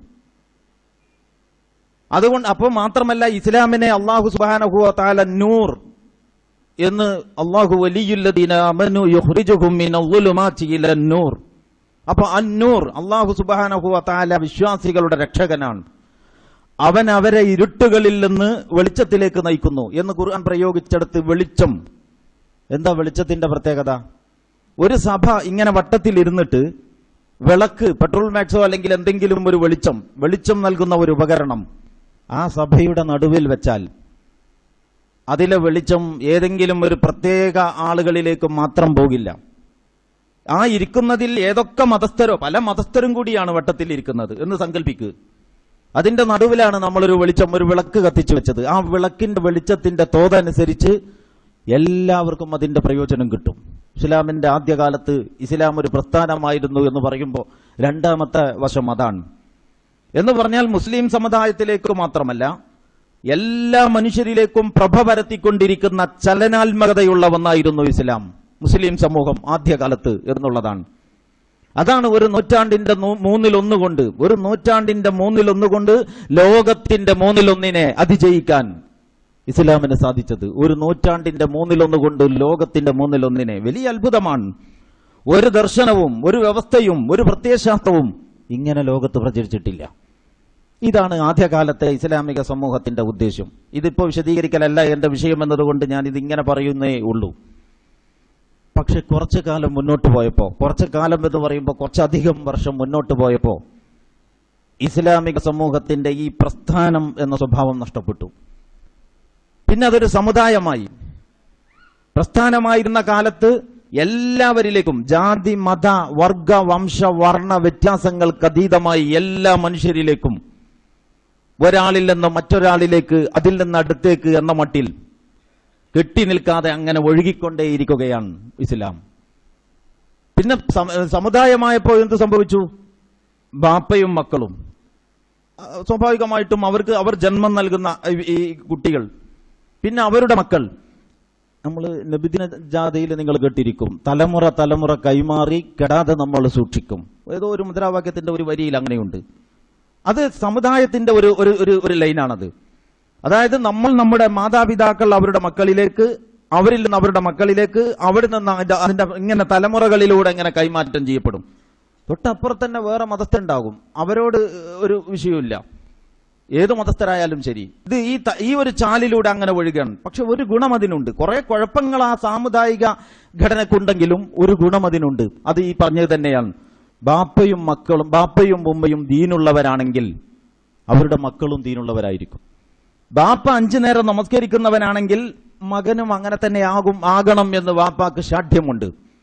ഉമ്മ ഇസ്ലാമികമായ വേഷവിധാനങ്ങൾ മുറുകെ പിടിക്കുന്നവളാണെങ്കിൽ എന്റെ മകളും മരുമകളും അങ്ങനെ ആകണം എന്നിവർക്ക് ആഗ്രഹമുണ്ടെന്നല്ല, അത് നടക്കുന്നുമുണ്ട്. അതാണ് സാമുദായിക ഘടനയുടെ. ഇപ്പൊ എന്റെ മുമ്പിലിരിക്കുന്ന മുതിർന്ന തലമുറയിൽപ്പെട്ട ആളുകളൊക്കെ മുസ്ലിം സമുദായം ഒരു സമുദായമായതിനു ശേഷം അതിലൂടെ വളർന്നു വന്നിട്ടുള്ളവരാണ് അധികവും. പഴയ കാലത്താണ്, ആദ്യ കാലഘട്ടത്തിലാണ് ഇസ്ലാം ഒരു പ്രസ്ഥാനം എന്ന നിലക്ക് ഒരു മഹാപ്രവാഹം കണക്കെ എല്ലാവരിലേക്കും ഈ സന്ദേശം അങ്ങനെ പ്രവഹിച്ചിട്ടുള്ളത്. അവിടെ നിന്ന് കുറെ കാലം കഴിഞ്ഞപ്പോൾ അപ്പൊ ഇസ്ലാമിക സമൂഹം ആദ്യകാലത്ത് ഒരു പ്രസ്ഥാനമായിരുന്നു, പിന്നെ അതൊരു സമുദായമായി. ഇപ്പോൾ ഈ സാമുദായിക സ്വഭാവവും നമുക്ക് നഷ്ടപ്പെട്ടുകൊണ്ടിരിക്കുകയാണ്. അതാണ് ഇന്നത്തെ വിഷയത്തിന്റെ മർമ്മം. ഇസ്ലാം ആദ്യകാലത്ത് ഒരു പ്രസ്ഥാനമായിരുന്നു, ഇപ്പോൾ അതൊരു സമുദായമായി, പിന്നീട് അതൊരു സമുദായമായി. ഇപ്പോൾ ഈ സാമുദായിക സ്വഭാവവും നഷ്ടപ്പെട്ടുകൊണ്ടിരിക്കുകയാണ്. ഇത് പറയുമ്പോ ഇപ്പൊ ഞാൻ ഇങ്ങനെ ഓതി അർത്ഥം പറഞ്ഞാൽ ഒരായത്ത്, ഇപ്പൊ ഞാൻ നിങ്ങളുടെ മുമ്പിൽ ഓതി അർത്ഥം പറഞ്ഞാൽ ഇന്നലെ നമ്മളെയൊക്കെ കണ്ടിട്ട് ഇന്നലെ മിനിയാന്നോ അവതരിച്ചതാണെന്ന് തോന്നിപ്പോവും. 1400 കൊല്ലങ്ങൾക്ക് മുമ്പ് വിശുദ്ധ ഖുർആനിൽ അല്ലാഹു സുബ്ഹാനഹു വ തആല അവതരിപ്പിച്ച ഒരു സൂക്തം നമ്മൾ ഇപ്പൊ കേട്ടു നോക്കിയാൽ, സഹാബത്തിനൊക്കെ അതിന്റെ അർത്ഥം എങ്ങനെയാ മനസ്സിലായതെന്ന് എനിക്കറിയില്ല, ഞാൻ അതിനെപ്പറ്റി പറയാം. നമുക്ക് തോന്നിപ്പോകും ഇതിപ്പോ ഇന്നലെ അങ്ങോട്ട് അവതരിച്ചതാണ്. നമ്മളെ കണ്ടിട്ട്, നമുക്ക് നമ്മുടെ സമുദായത്തെ കണ്ടിട്ട്, നമ്മളുടെ കുടുംബങ്ങളിലെ അവസ്ഥ കണ്ടിട്ട് ഇന്നലെ ഇങ്ങോട്ട് അവതരിച്ചതാണ്. വല്ലദീ ഖാല ലിവാലിദൈഹി ഉഫിൽ ലകുമാ അതഅദാനിനി അൻ നുഖ്റജ വഖദ് ഖലത്തിൽ ഖുറൂനു മിൻ ഖബ്ലി വഹുമാ യസ്തഗീസാനില്ലാഹ വൈലക ആമിൻ ഫയഖൂലു മാ ഹാദാ ഇല്ലാ ഇൻ ഹാദാ ഇല്ലാ അസാതീറുൽ അവ്വലീൻ. ഇങ്ങനെ ഒരായത്ത് വിശുദ്ധ ഖുർആനിൽ നിങ്ങൾക്ക് കാണാം. വല്ലദീ ഖാല ലിവാലിദൈഹി ഉഫിൽ ലകുമാ, മാതാപിതാക്കളോട് ഛേ എന്ന് പറയുന്നവൻ. യഥാർത്ഥത്തിൽ ഈ ആയത്തിന്റെ അർത്ഥം അങ്ങനെ നേരെ അർത്ഥം പറഞ്ഞാൽ ഈ ആയത്തിന്റെ ഉദ്ദേശം മനസ്സിലാകില്ല. അതുകൊണ്ട് ഞാനൊരു അല്പസമയം ഈ ആയത്തിനെ പറ്റി അതിന്റെ ഒരു പശ്ചാത്തലം പറയാം. പശ്ചാത്തലം എന്ന് പറയുമ്പോൾ തഫ്സീറുകളിലുള്ള പശ്ചാത്തലമല്ല. കാരണം ഞാൻ പറഞ്ഞല്ലോ, ഈ ആയത്ത് നമ്മുടെ ഈ സമുദായത്തിന്റെ അവസ്ഥ കണ്ടിട്ട് ഇന്നലെ ഇങ്ങോട്ട് അവതരിച്ച മാതിരിയാണ്. അപ്പൊ സ്വാഭാവികമായിട്ടും അതിന്റെ ഈ കാലഘട്ടത്തിലെ ഒരു പശ്ചാത്തലമാണ് നമ്മൾ മനസ്സിലാക്കേണ്ടത്. അതായത് ഒരു ചെറുപ്പക്കാരൻ വിവാഹം ചെയ്യാൻ തീരുമാനിച്ചു. എന്ന് പറഞ്ഞാൽ അയാൾ ഒറ്റക്ക് കഴിയുന്ന അവസ്ഥയിൽ നിന്ന് ഇണയുണ്ടായി ഒരു കുടുംബമാകാൻ പോവുകയാണ്. കുടുംബമാണ് ഇസ്ലാമിക സമൂഹത്തിന്റെ അടിസ്ഥാനം. അതാണ് ഏറ്റവും പ്രധാനപ്പെട്ട യൂണിറ്റ്. ഇങ്ങനെ ഒരു കുടുംബം കെട്ടിപ്പടുക്കാതെ ഒരാൾക്കും അവന്റെ ജീവിതത്തിന്റെ ഒരു പൂർണ്ണതയിലേക്ക് എത്താൻ കഴിയില്ല. അങ്ങനെ ഇയാൾ വിവാഹം ചെയ്യാൻ തീരുമാനിച്ചു. ഇയാൾ ഗൾഫ് രാജ്യങ്ങളിലൊക്കെ കുറെ പര്യടനങ്ങളൊക്കെ നടത്തിയിട്ടുള്ളവരാണ്. പല രാജ്യക്കാരായ കുറെ സ്ത്രീകളെയും പുരുഷന്മാരെയും കണ്ടിട്ടുണ്ട്. അതുകൊണ്ട് സൗന്ദര്യത്തെക്കുറിച്ച് ഇയാൾക്ക് അങ്ങനെ ഒരു വളരെ പരിചയം കുറഞ്ഞ സങ്കല്പമൊന്നുമല്ല ഉള്ളത്, വളരെ തികവുറ്റ സങ്കല്പം തന്നെയുണ്ട്. അത് വെച്ചാണ് ഇയാൾ പെണ്ണ് കാണാൻ നടന്നത്. അങ്ങനെ കുറെ കണ്ട് അവസാനം ഒന്നിലെത്തി, വിവാഹിതരായി. എന്ന് പറഞ്ഞാൽ ഇവർ കുടുംബജീവിതം ആരംഭിച്ചു. വിവാഹത്തിന്റെ ആ ആദ്യഘട്ടങ്ങളൊക്കെ അങ്ങനെ കഴിഞ്ഞ് ഭാര്യ ഗർഭിണിയായി, പ്രസവിച്ചു. പെൺകുട്ടിയാണ്. ആകട്ടെ, പെണ്ണുമാണോ, അല്ലാതെ കുട്ടികൾ ഉണ്ടാകാൻ പറ്റില്ലല്ലോ. അപ്പോ ആ രീതിയിൽ ഈ കുട്ടി ഒരു 2.5-3 വയസ്സ് വരെ ആ കുട്ടിയെ ഇവർ വളരെ സ്നേഹത്തോടെ പരിലാളിച്ചു. കാരണം ഇവരുടെ ജീവിതത്തിലെ ഏറ്റവും വലിയ സ്വപ്നമാണ് ഒരു മകൾ അല്ലെങ്കിൽ ഒരു മകൻ എന്നുള്ളത്. അങ്ങനെ കുഞ്ഞിങ്ങനെ ക്രമേണ വളർന്നൊരു 2.5 വയസ്സൊക്കെ ആയപ്പോഴേക്കാണ് ഇവർ കുട്ടി എവിടെ പഠിപ്പിക്കണം, എന്ത് വിദ്യാഭ്യാസം നൽകണം നമ്മുടെ കുട്ടിക്ക് എന്നിവർ ആലോചിക്കാൻ തുടങ്ങി. പലരോടും ചോദിച്ചു. ഭാര്യ അവളുടെ കൂട്ടുകാരികളൊക്കെ മക്കളെ എവിടെയാണ് പഠിപ്പിക്കുന്നത് എന്ന് അന്വേഷിച്ചു. ഭർത്താവ് അയാളുടെ സുഹൃത്തുക്കളോടൊക്കെ അവരുടെ മക്കൾ എവിടെയൊക്കെ പഠിക്കുന്നു എന്ന് അന്വേഷിച്ചു. പൈപ്പിന്റെ അടുക്കലും കുളത്തിന്റെ കരയിലും പീഡികക്കൊലായിലും കല്യാണ വീട്ടിലും സൗകര്യപ്പെട്ടാൽ മരണ വീടുകളിലുമൊക്കെ ഇവർ ഈ വിഷയം ചർച്ച ചെയ്തുകൊണ്ടിരുന്നു. അങ്ങനെ അപ്പോഴേക്ക് കുട്ടിക്ക് 3-3.5 വയസ്സായി. ഇനി ഒരു നിമിഷം അമാന്തിച്ചുകൂടാ. ഇപ്പോൾ തന്നെ സമയം ഏജ് ഓവറായോ എന്ന് ഇവരുടെ ഇടയിൽ ആശങ്കയുണ്ട്. കുട്ടികൾ വിദ്യാഭ്യാസത്തിലേക്ക് പറഞ്ഞയക്കുന്ന കാര്യത്തിൽ ഭയങ്കര ടെൻഷനാണ് അപ്പോഴേക്ക് തന്നെ വീടുകളിൽ. അങ്ങനെ ഈ കുട്ടിയെ ഇവര് പഠിപ്പിക്കാൻ തീരുമാനിച്ച് വിദ്യാഭ്യാസ സ്ഥാപനം ഏകദേശം ഒന്ന് കണ്ടുപിടിച്ചു. അവിടെ ഒരു ദിവസം ഒന്ന് സന്ദർശനം നടത്തണം. കുട്ടിയെ ചേർക്കാൻ പോകുന്നതിന് മുമ്പ് നമുക്ക് അവിടെ ഒന്ന് പോയി കാണണം, ഒരു സൈറ്റ് വിസിറ്റ്. അങ്ങനെ പോയി ഭാര്യയും ഭർത്താവും പോയി. വൈകുന്നേരം ഒരു 3:30 മണിയോടടുത്ത സമയത്താണ് സ്ഥാപനത്തിന്റെ അടുത്തെത്തിയത്. ചുറ്റുമതിൽ, വലിയ ചുറ്റുമതിൽ, ഒരുപാട് വലിയ കെട്ടിടങ്ങളുടെ സമുച്ചയം, നിരനിരയായി നിൽക്കുന്ന ബസ്സുകൾ, മനോഹരമായ പൂന്തോട്ടം, പുല്ല് വിരിച്ച മൈതാനി, എല്ലാം കൂടി ഇങ്ങനെ ഒരു ഒറ്റ നോട്ടത്തിൽ വളരെ ഭംഗിയുണ്ട്, ആകർഷകമാണ്. അങ്ങനെ നിൽക്കുമ്പോൾ നോക്കിയപ്പോൾ ആ ഗ്രൗണ്ടിന്റെ ഒരു മൂലക്കൽ ചെറിയ കുട്ടികൾ പൂമ്പാറ്റകളെ പോലെ ഓടിച്ചാടി കളിച്ചുകൊണ്ടിരിക്കുന്നുണ്ട്. പിഞ്ചു കുട്ടികൾ പൂമ്പാറ്റകളെ പോലെ. ഒരല്പസമയം ഇവിടെ വണ്ടി ഒരു തണലത്ത് വെച്ച് ഈ ഗേറ്റിന്റെ വിടവിലൂടെ അങ്ങനെ നോക്കി നിൽക്കുമ്പോൾ മണിമുഴക്കം കേട്ടു. എന്ന് പറഞ്ഞാൽ ബെല്ലടിച്ചു. പൊടുന്നനെ ക്ലാസ്സുകളിൽ നിന്ന് ആൺകുട്ടികളും പെൺകുട്ടികളും ഗ്രൗണ്ടിലേക്ക് വന്നു. ഇങ്ങനെ ആയത്തിന്റെ അർത്ഥം പറയാൻ പോവുകയാണ്, ഇത് ശ്രദ്ധിച്ചാലേ ബാക്കി മനസ്സിലാവൂ. അങ്ങനെ ഈ കുട്ടികൾ ഈ ഗ്രൗണ്ടിലേക്ക് വന്നു. അപ്പൊ ഈ സ്ത്രീ മലബാറിലെ ഒരു മാപ്പിള കുടുംബത്തിൽ ജനിച്ച സ്ത്രീയാണ്. അവൾ ഈ കുട്ടികളെ നോക്കി. ആൺകുട്ടികൾ മുൻകൈയും മുഖവും അല്ലാത്തതൊക്കെ മറച്ചിട്ടുണ്ട്, നല്ല മട്ടത്തിലാണ്. പെൺകുട്ടികളെ നോക്കുമ്പോൾ മുട്ടിന് മീതെ എത്തിയില്ല എന്ന മട്ടിലാണ്. +1, +2 വരെയുള്ള ക്ലാസ്സിലെ പെൺകുട്ടികളുടെ വേഷം. അപ്പൊ ഇത് കണ്ടപ്പോൾ ഈ മലബാറിലെ മാപ്പിള കുടുംബത്തിൽ ജനിച്ച ഈ പെൺകുട്ടി, സാമുദായിക ഘടനയിലൂടെ മതബോധം കിട്ടിയ ഈ പെണ്ണ്, അവർ ചോദിച്ചു, അല്ല നമ്മുടെ മകളെ ഇവിടെ പഠിപ്പിക്കാൻ പറ്റുമോ? നിങ്ങൾ കണ്ടില്ലേ അവിടുത്തെ കോലം? നിനക്കറിയോ നമ്മുടെ സമുദായത്തിന് മര്യാദക്ക് ഇംഗ്ലീഷ് അറിയില്ല. മര്യാദക്ക് ഇംഗ്ലീഷ് അറിയാത്തത് കൊണ്ട് നമ്മുടെ സമുദായത്തിന്റെ മുട്ട് മറ്റുള്ളവരുടെ മുമ്പിൽ മടങ്ങിയിരിക്കുകയാണ്.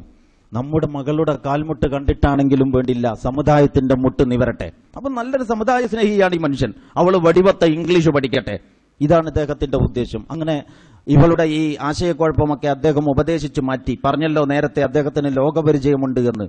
അങ്ങനെ ഉപദേശിച്ചു മാറ്റി ഈ സ്ഥാപനത്തിൽ കുട്ടിയെ ചേർക്കാൻ തീരുമാനിച്ചു. രാവിലെ നേരത്തെ വിളിച്ചെണീപ്പിച്ച് കുട്ടിയെ സ്കൂളിലേക്ക് പറഞ്ഞയച്ചു കൊണ്ടിരുന്നു. LKG UKG തലത്തിൽ പഠിക്കുമ്പോൾ തന്നെ SSLC പരീക്ഷയ്ക്ക് പഠിക്കുന്ന കുട്ടിയെപ്പോലെ ഇവർ ഈ കുട്ടിയെ ടെൻഷൻ അടിപ്പിച്ചുകൊണ്ടിരുന്നു. വേറെ ഒരു കാര്യത്തിനും ഈ കുട്ടിയെ കൊണ്ടുപോവുകയോ വേറെ വിഷയങ്ങളിലേക്ക് ശ്രദ്ധ തെറ്റിക്കുകയോ വേണ്ടതില്ലെന്ന് ഈ ഭർത്താവ് ഇടയ്ക്കിടെ ഇവർ ഉപദേശിച്ചു കൊണ്ടിരുന്നു. 7 വയസ്സായാൽ നമസ്കരിക്കാൻ കൽപ്പിക്കണം, 10 വയസ്സായാൽ നമസ്കരിച്ചില്ലെങ്കിൽ അതിന്റെ പേരിൽ അടിക്കണം. ഒരു ദിവസം വീട്ടിൽ ഇത് ചർച്ചക്കെടുത്തു. അങ്ങനത്തെ വിഷയങ്ങളൊക്കെ ഇപ്പൊ തന്നെ ഈ ചെറിയ കുട്ടികളുടെ മേലെ വേണ്ട, അവരിപ്പോ പഠിക്കട്ടെ. അത്തരം കാര്യങ്ങളൊക്കെ പിന്നീട് അതിന്റെ ഒരു സന്ദർഭത്തിൽ അവർ ശീലിച്ചുകൊള്ളും, ഒരു പ്രശ്നമില്ല. ഭർത്താവ് വളരെ ശക്തമായ ഒരു ഉപദേശം കൊടുത്തു. അങ്ങനെ അത്തരം വിശ്വാസുകളൊന്നും വേണ്ട എന്ന് തീരുമാനിച്ചു. മതപഠനത്തിന് ഏതായിരുന്നാലും സമയമില്ല. വീട്ടിൽ വെച്ച് പ്രത്യേകിച്ച് എന്തെങ്കിലും പഠിപ്പിക്കാൻ ഈ മാതാപിതാക്കൾക്ക് അറിയുകയുമില്ല. കുട്ടി വലുതാകാൻ തുടങ്ങി. കൊല്ലങ്ങൾ അങ്ങനെ വളരെ പെട്ടെന്ന് കഴിഞ്ഞു പോകുന്നു. അപ്പോഴേക്ക് കുറച്ചു കാലം കഴിഞ്ഞപ്പോൾ രണ്ടാമതൊരു കുട്ടി. അധിക ചർച്ച കൂടാതെ അതിനെയും അവിടെ തന്നെ പഠിപ്പിക്കാൻ തീരുമാനിച്ചു. അങ്ങനെ കുട്ടികൾ അവിടെ പഠിച്ച് നല്ല നിലയിൽ വളരെ പെട്ടെന്നാണ് കാലങ്ങളുടെ പോക്ക്.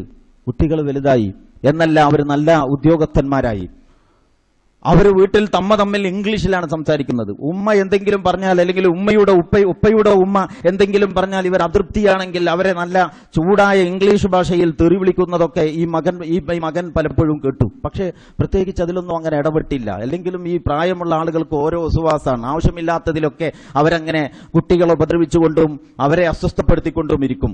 അതൊക്കെ ഒരു നല്ല ശീലമല്ലല്ലോ എന്ന് ഈ ഭാര്യയും ഭർത്താവും തമ്മിൽ മക്കളെ ന്യായീകരിക്കുന്ന മട്ടിൽ മാറി നിന്ന് അടക്കം പറഞ്ഞു. കൊല്ലങ്ങൾ കുറെ കഴിഞ്ഞപ്പോൾ ഈ ചെറുപ്പക്കാരന്റെ പഴയ ഓജസ്സൊക്കെ പോയി. നേരിയ നെഞ്ചുവേദന. ഡോക്ടറെ അടുത്ത് പോയപ്പോൾ ഡോക്ടർ പറഞ്ഞു 2-3 ബ്ലോക്ക് ഉണ്ട്, ഗുളിക യഥേഷ്ടം കഴിച്ചു നോക്കാം, പറ്റുന്നില്ലെങ്കിൽ ഓപ്പറേഷൻ വേണ്ടി വരും.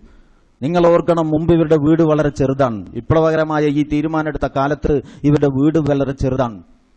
അന്ന് ഇയാൾക്ക് എവിടെ വേണമെങ്കിലും കയറാൻ കഴിയും, പക്ഷെ വീട് വളരെ ചെറുതാണ്. അതുകൊണ്ട് വല്ലാതെ തട്ടിൻമുകളിലേക്ക് കയറേണ്ട പ്രശ്നമൊന്നുമില്ല. ഇപ്പൊ മക്കൾ വളർന്നു വലുതായി. അവരുടെ കയ്യിലെ കണക്കില്ലാത്ത സമ്പാദ്യത്തിലൂടെ നല്ല ഒരു ബഹുനില കെട്ടിടം ഉണ്ടാക്കിയിട്ടുണ്ട്. പക്ഷേ ഡോക്ടർ പറഞ്ഞിരിക്കുന്നു, കോണി കയറരുത്. അതുകൊണ്ട് വീടിന്റെ മുകൾ ഭാഗം ഈ പിതാവ് കണ്ടിട്ടില്ല. ഈ ദമ്പതികളാണ്. അപ്പോഴേക്ക് വാർദ്ധക്യമായി. ഉമ്മാക്ക് പ്രഷറും ഷുഗറും ഉണ്ട്. മകൾ ഒരു ദിവസം ഡോക്ടറുടെ അടുത്തേക്ക് പോയി. അരിഭക്ഷണം നിയന്ത്രിക്കണം. അപ്പൊ ഗോതമ്പാണെങ്കിലോ, ഗോതമ്പ് പറ്റുമെന്ന് പറയുന്നത് വല്ലാതെ കഴിക്കില്ല എന്നതുകൊണ്ടാണ്. വല്ലാതെ കഴിക്കുമെങ്കിൽ ഗോതമ്പും പറ്റില്ല എന്ന് ഡോക്ടർ പറഞ്ഞു. മുമ്പ് ഇവർക്ക് എന്തും തിന്നാൻ കഴിയുമായിരുന്നു. ഇരുമ്പ് ദഹിക്കുന്ന ശേഷി അവർക്കന്നുണ്ട്. പക്ഷെ അന്ന് അങ്ങനെ യഥേഷ്ടം ഭക്ഷണമില്ല. ഇപ്പൊ എന്തും കഴിക്കാൻ യഥേഷ്ടം ഭക്ഷണമുണ്ട്, പക്ഷെ അപ്പൊ അവർക്ക് കഴിക്കാൻ കഴിയില്ല. ഇങ്ങനെയൊക്കെ കൂടി ആയപ്പോഴാണ് ഇവർ ജീവിതത്തെക്കുറിച്ച് യഥാർത്ഥത്തിൽ ചിന്തിക്കുന്നത്. അതിന്റെ മുമ്പ് ഒരു പളവളപ്പിലാണ്, ഒരു മാസ്മരിക പ്രപഞ്ചത്തിലാണ്, ഒരു മോഹന സ്വപ്നങ്ങളിലാണ്. യാഥാർത്ഥ്യ ലോകത്തല്ല ഈ ദമ്പതികൾ ഉണ്ടായിരുന്നത്. അപ്പോഴേക്കും മക്കളൊക്കെ വളർന്നു, മകനും മകളും അവരുടേതായ മട്ടത്തിൽ അങ്ങനെ വളർന്നു. അവരുടെ വരവും പോക്കും, അവരുടെ സുഹൃത്തുക്കളുടെ വരവും പോക്കും, വീട് എപ്പോഴും വളരെ ഒരു ഉത്സവ ലഹരിയിലാണ്. ഇങ്ങനെ ഇരിക്കെ ഈ കുറേശ്ശെ രോഗത്തിന്റെ പിടിയിലമർന്ന ഈ ഭാര്യയും ഭർത്താവും തമ്മിൽ അവരുടെ ഭാവിയെ കുറിച്ച് ആലോചിച്ചു. അല്ല, നമ്മൾ ഇങ്ങനെ മതിയോ? നമ്മൾ കുറച്ചുകൂടി ഗൗരവത്തിൽ നമ്മുടെ മക്കളെ വളർത്തണ്ടേ? നമുക്കൊക്കെ നമ്മുടെ വാപ്പയും ഉമ്മയും പകർന്നു തന്ന ഗുണങ്ങൾ നമ്മുടെ ഈ കുട്ടികൾക്ക് പകർന്നു കൊടുക്കുന്നതിൽ നമ്മൾ അത്ര ശ്രദ്ധിച്ചിട്ടുണ്ടോ? നമസ്കാരം ഒരിക്കൽ പോലും പേരിനെങ്കിലും നമസ്കരിക്കുന്ന ഒരു ശീലം നമ്മുടെ മക്കൾക്കില്ലല്ലോ. മകളാണെങ്കിൽ അവർത്ത് മറക്കുന്ന വിഷയത്തിൽ അവർക്ക് തീരെ തന്നെ താല്പര്യമില്ല. അവളുടെ തോന്നിയ പോലെയാണ് അവരുടെ വേഷം. നിങ്ങളാണെങ്കിലോ അവൾ ആവശ്യപ്പെടുന്ന വസ്ത്രങ്ങളൊക്കെ യഥേഷ്ടം വിട്ടുകൊടുക്കുകയും ചെയ്യുന്നു. ആണോ പെണ്ണോ എന്നുപോലും തിരിച്ചറിയാൻ കഴിയാത്ത മട്ടത്തിലാണ് പലപ്പോഴും. ഇങ്ങനെ ഇവർ തമ്മിൽ അസ്വസ്ഥപ്പെട്ടു. ഇനി എന്തു വേണം? അതാണ് ഖുർആനായത്തിന്റെ പശ്ചാത്തലം. ഇനി എന്തു വേണം? അപ്പോ ബാപ്പയും ഉമ്മയും കൂടി തീരുമാനിച്ചു, നമുക്കൊരു ചെറിയ ഗ്രഹയോഗം വിളിക്കാം. എന്നിട്ട് ഈ വിഷയം നമ്മൾ ഈ മക്കൾക്ക്, ഇവർക്ക് വേണ്ടിയാണ്, മക്കളെ നിങ്ങളാണ് ഞങ്ങളുടെ ജീവൻ, നിങ്ങൾക്ക് വേണ്ടിയാണ് ഞങ്ങൾ നിലകൊണ്ടത്, ഞങ്ങളുടെ എല്ലാ അസ്വസ്ഥതകളും നിങ്ങളിൽ കേന്ദ്രീകരിച്ചാണ്, ഞങ്ങളുടെ എല്ലാ സ്വപ്നങ്ങളും നിങ്ങളിലാണ് കെട്ടിപ്പടുത്തിട്ടുള്ളത്, നിങ്ങളാണ് ഞങ്ങളുടെ പ്രതീക്ഷ, നിങ്ങളിലാണ് സർവസ്വവും. അതുകൊണ്ട് നിങ്ങൾ ഇങ്ങനായാ പോരാ. എല്ലാ ഭൗതികമായ സൗകര്യങ്ങളും പുരോഗതികളും നേടാനുള്ള പരിശ്രമത്തോടൊപ്പം ഒരല്പം മതപരമായ നമ്മുടെ ട്രഡീഷൻ നമ്മൾ മറക്കരുത്. അവർ മക്കളെ ഉപദേശിക്കുകയാണ്. അങ്ങനെ തീരുമാനിച്ചു ഒരു ദിവസം ഒരു ഗൃഹയോഗം നടത്താൻ. മക്കളോട് പറയണം എന്ന് ഈ മോളോടും മോനോടും ഈ വിവരം പറഞ്ഞിട്ട് അന്ന് ഒരല്പസമയം അവര് ബിസിയൊന്നുമില്ലാതെ അവരെ കിട്ടണം എന്ന് പിതാവ് ഭാര്യയോട് പറഞ്ഞു. ഭാര്യ ഈ വിവരം 2 മക്കളോടും അറിയിച്ചു. അങ്ങനെ ഒരു സമയം, ഒരു ദിവസം അവർ ഒരുമിച്ച് കൂടി പിതാവ് വിഷയം അവതരിപ്പിക്കണം. അതാണ് ഖുർആൻ ആയത്തിൽ പറയുന്നത്, പിതാവ് വിഷയം അവതരിപ്പിക്കണം. എന്താ അവതരിപ്പിക്കുന്നത്? മക്കളെ ഇങ്ങനൊന്നും ആയാ പോരാ, മരണം അതൊരു യാഥാർത്ഥ്യമാണ്. നമ്മളിപ്പോ കാണുന്ന ഈ പളവളപ്പും ഈ ആവേശലഹരിയും ഒക്കെ ഉണ്ടല്ലോ, ഇതൊക്കെ കുറച്ചു നാളെ ഉണ്ടാകൂ. ഞാനും ഒരു കാലത്ത് ഇങ്ങനെ ചിന്തിച്ചവനാണ്. പക്ഷെ എനിക്കിപ്പോ അറിയാം, ഇതുകൊണ്ടൊന്നും ഒരിക്കലും എല്ലാ പ്രശ്നങ്ങളും തീരൂല. അതുകൊണ്ട് നിങ്ങൾ വളരെ ഗൗരവത്തിൽ ജീവിതത്തെക്കുറിച്ച് ചിന്തിക്കണം. കുറച്ചുകൂടി മൂല്യങ്ങൾ നിങ്ങൾ മുറുകെ പിടിക്കണം. നിങ്ങളുടെ ജീവിതത്തിൽ നമസ്കാരം നിലനിർത്തണം, മാന്യമായിട്ട് വസ്ത്രം ധരിക്കണം എന്നൊക്കെ പരലോകവുമായി ബന്ധപ്പെടുത്തിയിട്ടാണ് ഈ പിതാവിന്റെ അവതരണം. ഇത്രയും പിതാവ് പറഞ്ഞു കഴിഞ്ഞു. ഇത് ഇങ്ങനെ പറഞ്ഞുകൊണ്ടിരിക്കുമ്പോൾ തന്നെ അതിന്റെ ഇടയിൽ മകന് ഫോൺ വരുന്നുണ്ട്, മകൾക്ക് ഫോൺ വരുന്നുണ്ട്. ഇരുന്നില്ല എന്ന മട്ടിലാണ് അവർക്കിതൊന്നും കേൾക്കാൻ നേരമില്ല. പക്ഷേ ഒരു കഷ്ടിച്ച് ഈ അവതരണം, ഇതിന്റെ ഒരു കേന്ദ്ര ആശയം ഈ പിതാവ് മക്കളുടെ മുമ്പിൽ അവതരിപ്പിച്ചു. അക്ഷമരായി അവർ രണ്ടും മുമ്പിലിരുന്നു, അവരുടെ മുമ്പിൽ അവതരിപ്പിച്ചു. പരലോകവുമായി ബന്ധപ്പെടുത്തി ജീവിതത്തെ നിങ്ങൾ ഗൗരവത്തിൽ കാണണം. ഇതാണ് അവതരിപ്പിച്ചതിന്റെ ചുരുക്കം. ഇതിനോടുള്ള മകന്റെ പ്രതികരണമാണ് ആയത്ത്. നോക്കണം, ഇതിനോടുള്ള മകന്റെ പ്രതികരണമാണ് ആയത്ത്. ഞാൻ പറയാം അതിന്റെ അർത്ഥം. വല്ലദീ ഖാല ലിവാലിദൈഹി ഉഫില്ലകുമാ, മാതാപിതാക്കളോട് ഛേ എന്ന് പറയുന്നവൻ. അങ്ങനെ പറയാൻ പാടില്ല എന്നാണ് അള്ളാഹ് പഠിപ്പിക്കുന്നത്. വേറെ സ്ഥലത്തും ഖുർആനിൽ ഈ ആശയമുണ്ട്. നമ്മൾ മനസ്സിലാക്കേണ്ട ഒരു കാര്യം അതിന്റെ ഇടക്കുണ്ട്. അത് അതിനെപ്പറ്റി ഒരു വരി പറയാം. എന്ന് പറഞ്ഞാൽ, നമ്മളുടെ ഇഷ്ടവും അനിഷ്ടവും നോക്കാതെ നമുക്ക് വേണ്ടി ജീവിച്ച നമ്മുടെ മാതാപിതാക്കളെ അവരുടെ മുമ്പിൽ ഛേ എന്ന രീതിയിൽ, അനിഷ്ടപ്രകടനത്തിന്റെ വളരെ പ്രാഥമികമായ ഒരു ഘടകമാണത്. അനിഷ്ടപ്രകടനത്തിന്റെ വളരെ പ്രാഥമികമായ ഒരു ശബ്ദമാണത്. അതുപോലും പാടില്ല എന്ന് അള്ളാഹു പറയുന്നു. ആലോചിക്കേണ്ടതാണ് എന്ന് അള്ളാഹു പറയുന്നു. പക്ഷേ ഇവിടെ എന്താ ഖുർആൻ പറയുന്നത്? വല്ലദീ ഖാല ലിവാലിദൈഹി ഉഫില്ലകുമാ, മാതാപിതാക്കളോട് ഛേ എന്ന് പറയുന്നവൻ. അർതഅദാനി അൻ നുഖ്റജ, ഞാൻ പുനർജനിക്കും എന്ന് പറഞ്ഞിട്ട് നിങ്ങൾ എന്നെ പേടിപ്പിക്കാൻ നോക്കുക. ആയത്തിന്റെ അർത്ഥമാണത്. അർതഅദാനി അൻ നുഖ്റജ, ഞാൻ പുനർജനിക്കും എന്ന് പറഞ്ഞിട്ട് പരലോകം പറഞ്ഞ് നിങ്ങൾ ആളെ പേടിപ്പിക്കുക. വഖദ് ഖലത്തിൽ ഖുറൂനു മിൻ ഖബലി, എനിക്ക് മുമ്പ് എത്ര തലമുറ കഴിഞ്ഞുപോയി നിങ്ങൾക്കറിയോ? ഇതിപ്പോ ജീനോം കോഡ് വായിച്ച കാലഘട്ടമാണ്. ക്ലോണിംഗ് വളരെ സാർവത്രികമാണ്. ശാസ്ത്ര സാങ്കേതിക വിദ്യകൾ വളരെ അധികം പുരോഗമിച്ചിട്ടുണ്ട്. ഇത് സയന്റിഫിക്കലി പ്രൂവ്ഡ് ആണോ നിങ്ങൾ ഈ പറയുന്ന കാര്യം? അത്തഅദാനി അൻ നുഖ്റജ, ഞാൻ പുനർജനിക്കും എന്ന് പറഞ്ഞിട്ട് നിങ്ങൾ എന്നെ പേടിപ്പിക്കുക. വഖദ് ഖലത്തിൽ ഖുറൂനു മിൻ ഖബലി, എനിക്ക് മുമ്പ് എത്ര തലമുറ കഴിഞ്ഞുപോയി, വല്ല വിവരമുണ്ടോ നിങ്ങൾക്ക്? ഇതാണ് മകന്റെ പ്രതികരണം. അപ്പൊ അള്ളാഹ് പറയാണ്, വഹുമാ യസ്തഗീസാനില്ലാഹ വൈലക ആമീൻ. വഹുമാ, അവര് രണ്ടുപേരും, ഇസ്തഗാസ എന്ന് അറബിയിൽ പറഞ്ഞാൽ സഹായം അഭ്യർത്ഥിച്ചു എന്നാണ് അർത്ഥം. അപ്പൊ യസ്തഗീസാനില്ലാഹ, അവര് രണ്ടുപേരും അള്ളാഹുവിനെ വിളിച്ചിട്ട്, മാതാപിതാക്കൾ, മകന്റെ പ്രതികരണം ഇത്ര രൂക്ഷമാണ്. മകനോടൊരല്പം നല്ല മട്ടത്തിൽ നടക്കണം എന്ന് ഉപദേശിച്ചിട്ടേ ഉള്ളൂ, വേറൊന്നും ചെയ്തിട്ടില്ല. നമ്മുടെ പറമ്പും വളപ്പും സമ്പാദ്യവും ഒഴിക്കെ പള്ളിക്കോ മദ്രസക്കോ യത്തീംഖാനക്കോ വഖഫ് ചെയ്യാൻ പോകുന്നു എന്നൊന്നുമല്ല വാപ്പ പറഞ്ഞത്. വളരെ ലളിതമായി ഞങ്ങളൊക്കെ പോലെ ഒരു മട്ടത്തിൽ ദീനിയായിട്ട് ജീവിക്കണം മക്കളെ, അല്ലെങ്കിൽ ഇതുകൊണ്ടൊന്നും എല്ലാം ആകില്ല, ജീവിതം ഇവിടം കൊണ്ടൊന്നും അവസാനിക്കുന്നില്ല എന്നേ പറഞ്ഞിട്ടുള്ളൂ. അപ്പോഴാണ് ഈ പ്രതികരണം. അതാണ് അതിൽ ഇവര് നിസ്സഹായരായി. ഇവരുടെ എല്ലാ മോഹങ്ങളും അവിടെ കരിഞ്ഞു പോവുകയാണ്. അവര് രണ്ടുപേരും അള്ളാഹുവിനെ വിളിച്ചുകൊണ്ട് സഹായം അഭ്യർത്ഥിക്കുന്നു. നശിച്ചവനെ ഒന്ന് വിശ്വസിക്ക്. അപ്പൊ അവൻ പറയും ഇതൊക്കെ പൂർവികരുടെ കെട്ടുകഥ മാത്രമാണ് എന്നും പറഞ്ഞിട്ട് ഈ മകൻ ഇറങ്ങിപ്പോയി എന്നാണ് അള്ളാഹു പറയുന്നത്. ഇങ്ങനെ ഒരായത്ത്, ഈ ആയത്തിനെ പറ്റിയാണ് ഞാൻ പറഞ്ഞത്. ഈ ആയത്ത് കണ്ടാൽ നമുക്ക് തോന്നിപ്പോകും നമ്മളെ ഒക്കെ കണ്ടിട്ട് നമ്മളുടെ സമുദായത്തിലെ വീടുകളിലെ ഇസ്ലാമികമായ വിഷയങ്ങളിലുള്ള തലമുറ, വളരുന്ന തലമുറയുടെ നിലപാടും അതിലെ മുതിർന്ന രക്ഷിതാക്കളുടെ അസ്വസ്ഥതകളും കണ്ടിട്ട് ഇന്നലെ ഇങ്ങോട്ട് അവതരിച്ചതാണ് എന്ന്. ഈ ആയത്തിനെ പറ്റിയാണ് ഞാൻ പറഞ്ഞത്. സഹാബത്തിന് എന്തായിരിക്കും ഇതിന്റെ അർത്ഥം മനസ്സിലായിട്ടുണ്ടാവുക എന്നുള്ളത്. എന്തോ ആകട്ടെ, ഇത് വളരെ ഗൗരവത്തിൽ നമ്മൾ ആലോചിക്കേണ്ടതാണ്. ഞാൻ വിദ്യാഭ്യാസത്തിന്റെ മൗലിക ദൗർബല്യങ്ങളെപ്പറ്റി, അതിന്റെ താത്വിക തലം കഴിഞ്ഞതിന്റെ തൊട്ട് മുമ്പത്തെ ആഴ്ചയിൽ പറഞ്ഞിരുന്നു. ചില അടിസ്ഥാന ദൗർബല്യങ്ങൾ നമ്മുടെ വിദ്യാഭ്യാസ സമ്പ്രദായത്തിനുണ്ട്. അതുകൊണ്ട് അതിൽ ശ്രദ്ധ കേന്ദ്രീകരിച്ച് അതിലൂടെ നമ്മുടെ മക്കളെ നന്നാക്കി വളർത്താം എന്ന് മാത്രം ഒരാൾ ചിന്തിച്ചാൽ അതിലൂടെ നമ്മുടെ മക്കൾക്ക് ഉപജീവനത്തിന് ഉള്ള ശേഷി നേടാൻ കഴിഞ്ഞേക്കാം. ഒരു പക്ഷേ യഥാർത്ഥ ജീവനത്തിനുള്ള സംസ്കാരം അതിൽ നിന്ന് കിട്ടുകയില്ല എന്ന ഒരു പരിമിതിയുണ്ട് എന്ന് നമ്മൾ പറഞ്ഞിരുന്നു. ആ തിയറിയുടെ ഒരു പ്രായോഗിക വശമാണ് ഇപ്പൊ ഈ അവതരിപ്പിച്ച കുടുംബത്തിലെ ഈ ഒരു നേർചിത്രത്തിൽ നമുക്ക് കാണാൻ കഴിയുന്നത്. അപ്പൊ ഇത് നമ്മെ പഠിപ്പിക്കുന്ന, നമ്മളെ അസ്വസ്ഥമാക്കുന്ന, നമ്മളെ ഇരുത്തി ചിന്തിപ്പിക്കേണ്ടുന്ന കുറെ വിഷയങ്ങൾ നമ്മുടെ മുമ്പിൽ വെക്കുന്നുണ്ട്. അത് വെച്ചുകൊണ്ട് വേണം ഞാൻ തുടക്കത്തിൽ നടത്തിയ പ്രസ്താവനയെ നിങ്ങൾ മനസ്സിലാക്കാൻ. ഇസ്ലാമിക സമൂഹത്തിന്റെ സ്വഭാവം അതിന്റെ ആദ്യകാലത്തൊരു പ്രസ്ഥാനത്തിൻ്റെതായിരുന്നു. അപ്പൊ എല്ലാവരിലും തികഞ്ഞ ഇസ്ലാമുണ്ട്. ആ സന്ദേശം കിട്ടിയ ഒരാൾക്കും പിന്നെ വെറുതെ ഇരിക്കാൻ വയ്യ. അസ്വസ്ഥനാണ് അയാൾ. ഈ വിവരം മറ്റുള്ളവരിലേക്ക് കൈമാറണം. അതാണ്. അതുകൊണ്ട് അബൂബക്കർ സിദ്ദീഖ് റളിയല്ലാഹു അൻഹുവിന്റെ അധ്വാന പരിശ്രമങ്ങളുടെ ഫലമായിട്ടാണ് പ്രമുഖരായ പല സ്വഹാബിമാരും ഇസ്ലാമിലേക്ക് വന്നത്. അബ്ദുറഹ്മാൻ ബിൻ ഔഫിനെ പോലെയുള്ള വളരെ പ്രമുഖരായ ഒരുപാട് സ്വഹാബിമാർ സിദ്ദീഖുൽ അക്ബറിന്റെ പ്രയത്ന ഫലമായിട്ട് ഇസ്ലാമിലേക്ക് വന്നവരാണ്. നിങ്ങൾ ആലോചിച്ച് നോക്കുക. അപ്പൊ റസൂലുള്ളാഹിക്ക് പിന്നെ എന്താ പണി?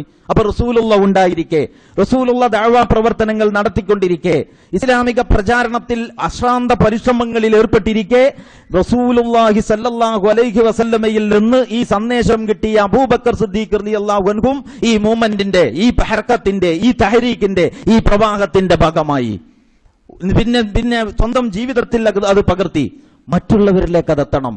മറ്റുള്ളവരിലും അത് കാണണം. ഇതെന്റെ സമൂഹത്തിൽ ഇതിന് മേൽക്കൈ കിട്ടണം. ഈ ചിന്താഗതിക്ക് എന്റെ സമൂഹത്തിൽ മേൽക്കൈ കിട്ടണം. എന്റെ കുടുംബത്തിൽ ഇതിന് നിലയും വിലയും വേണം.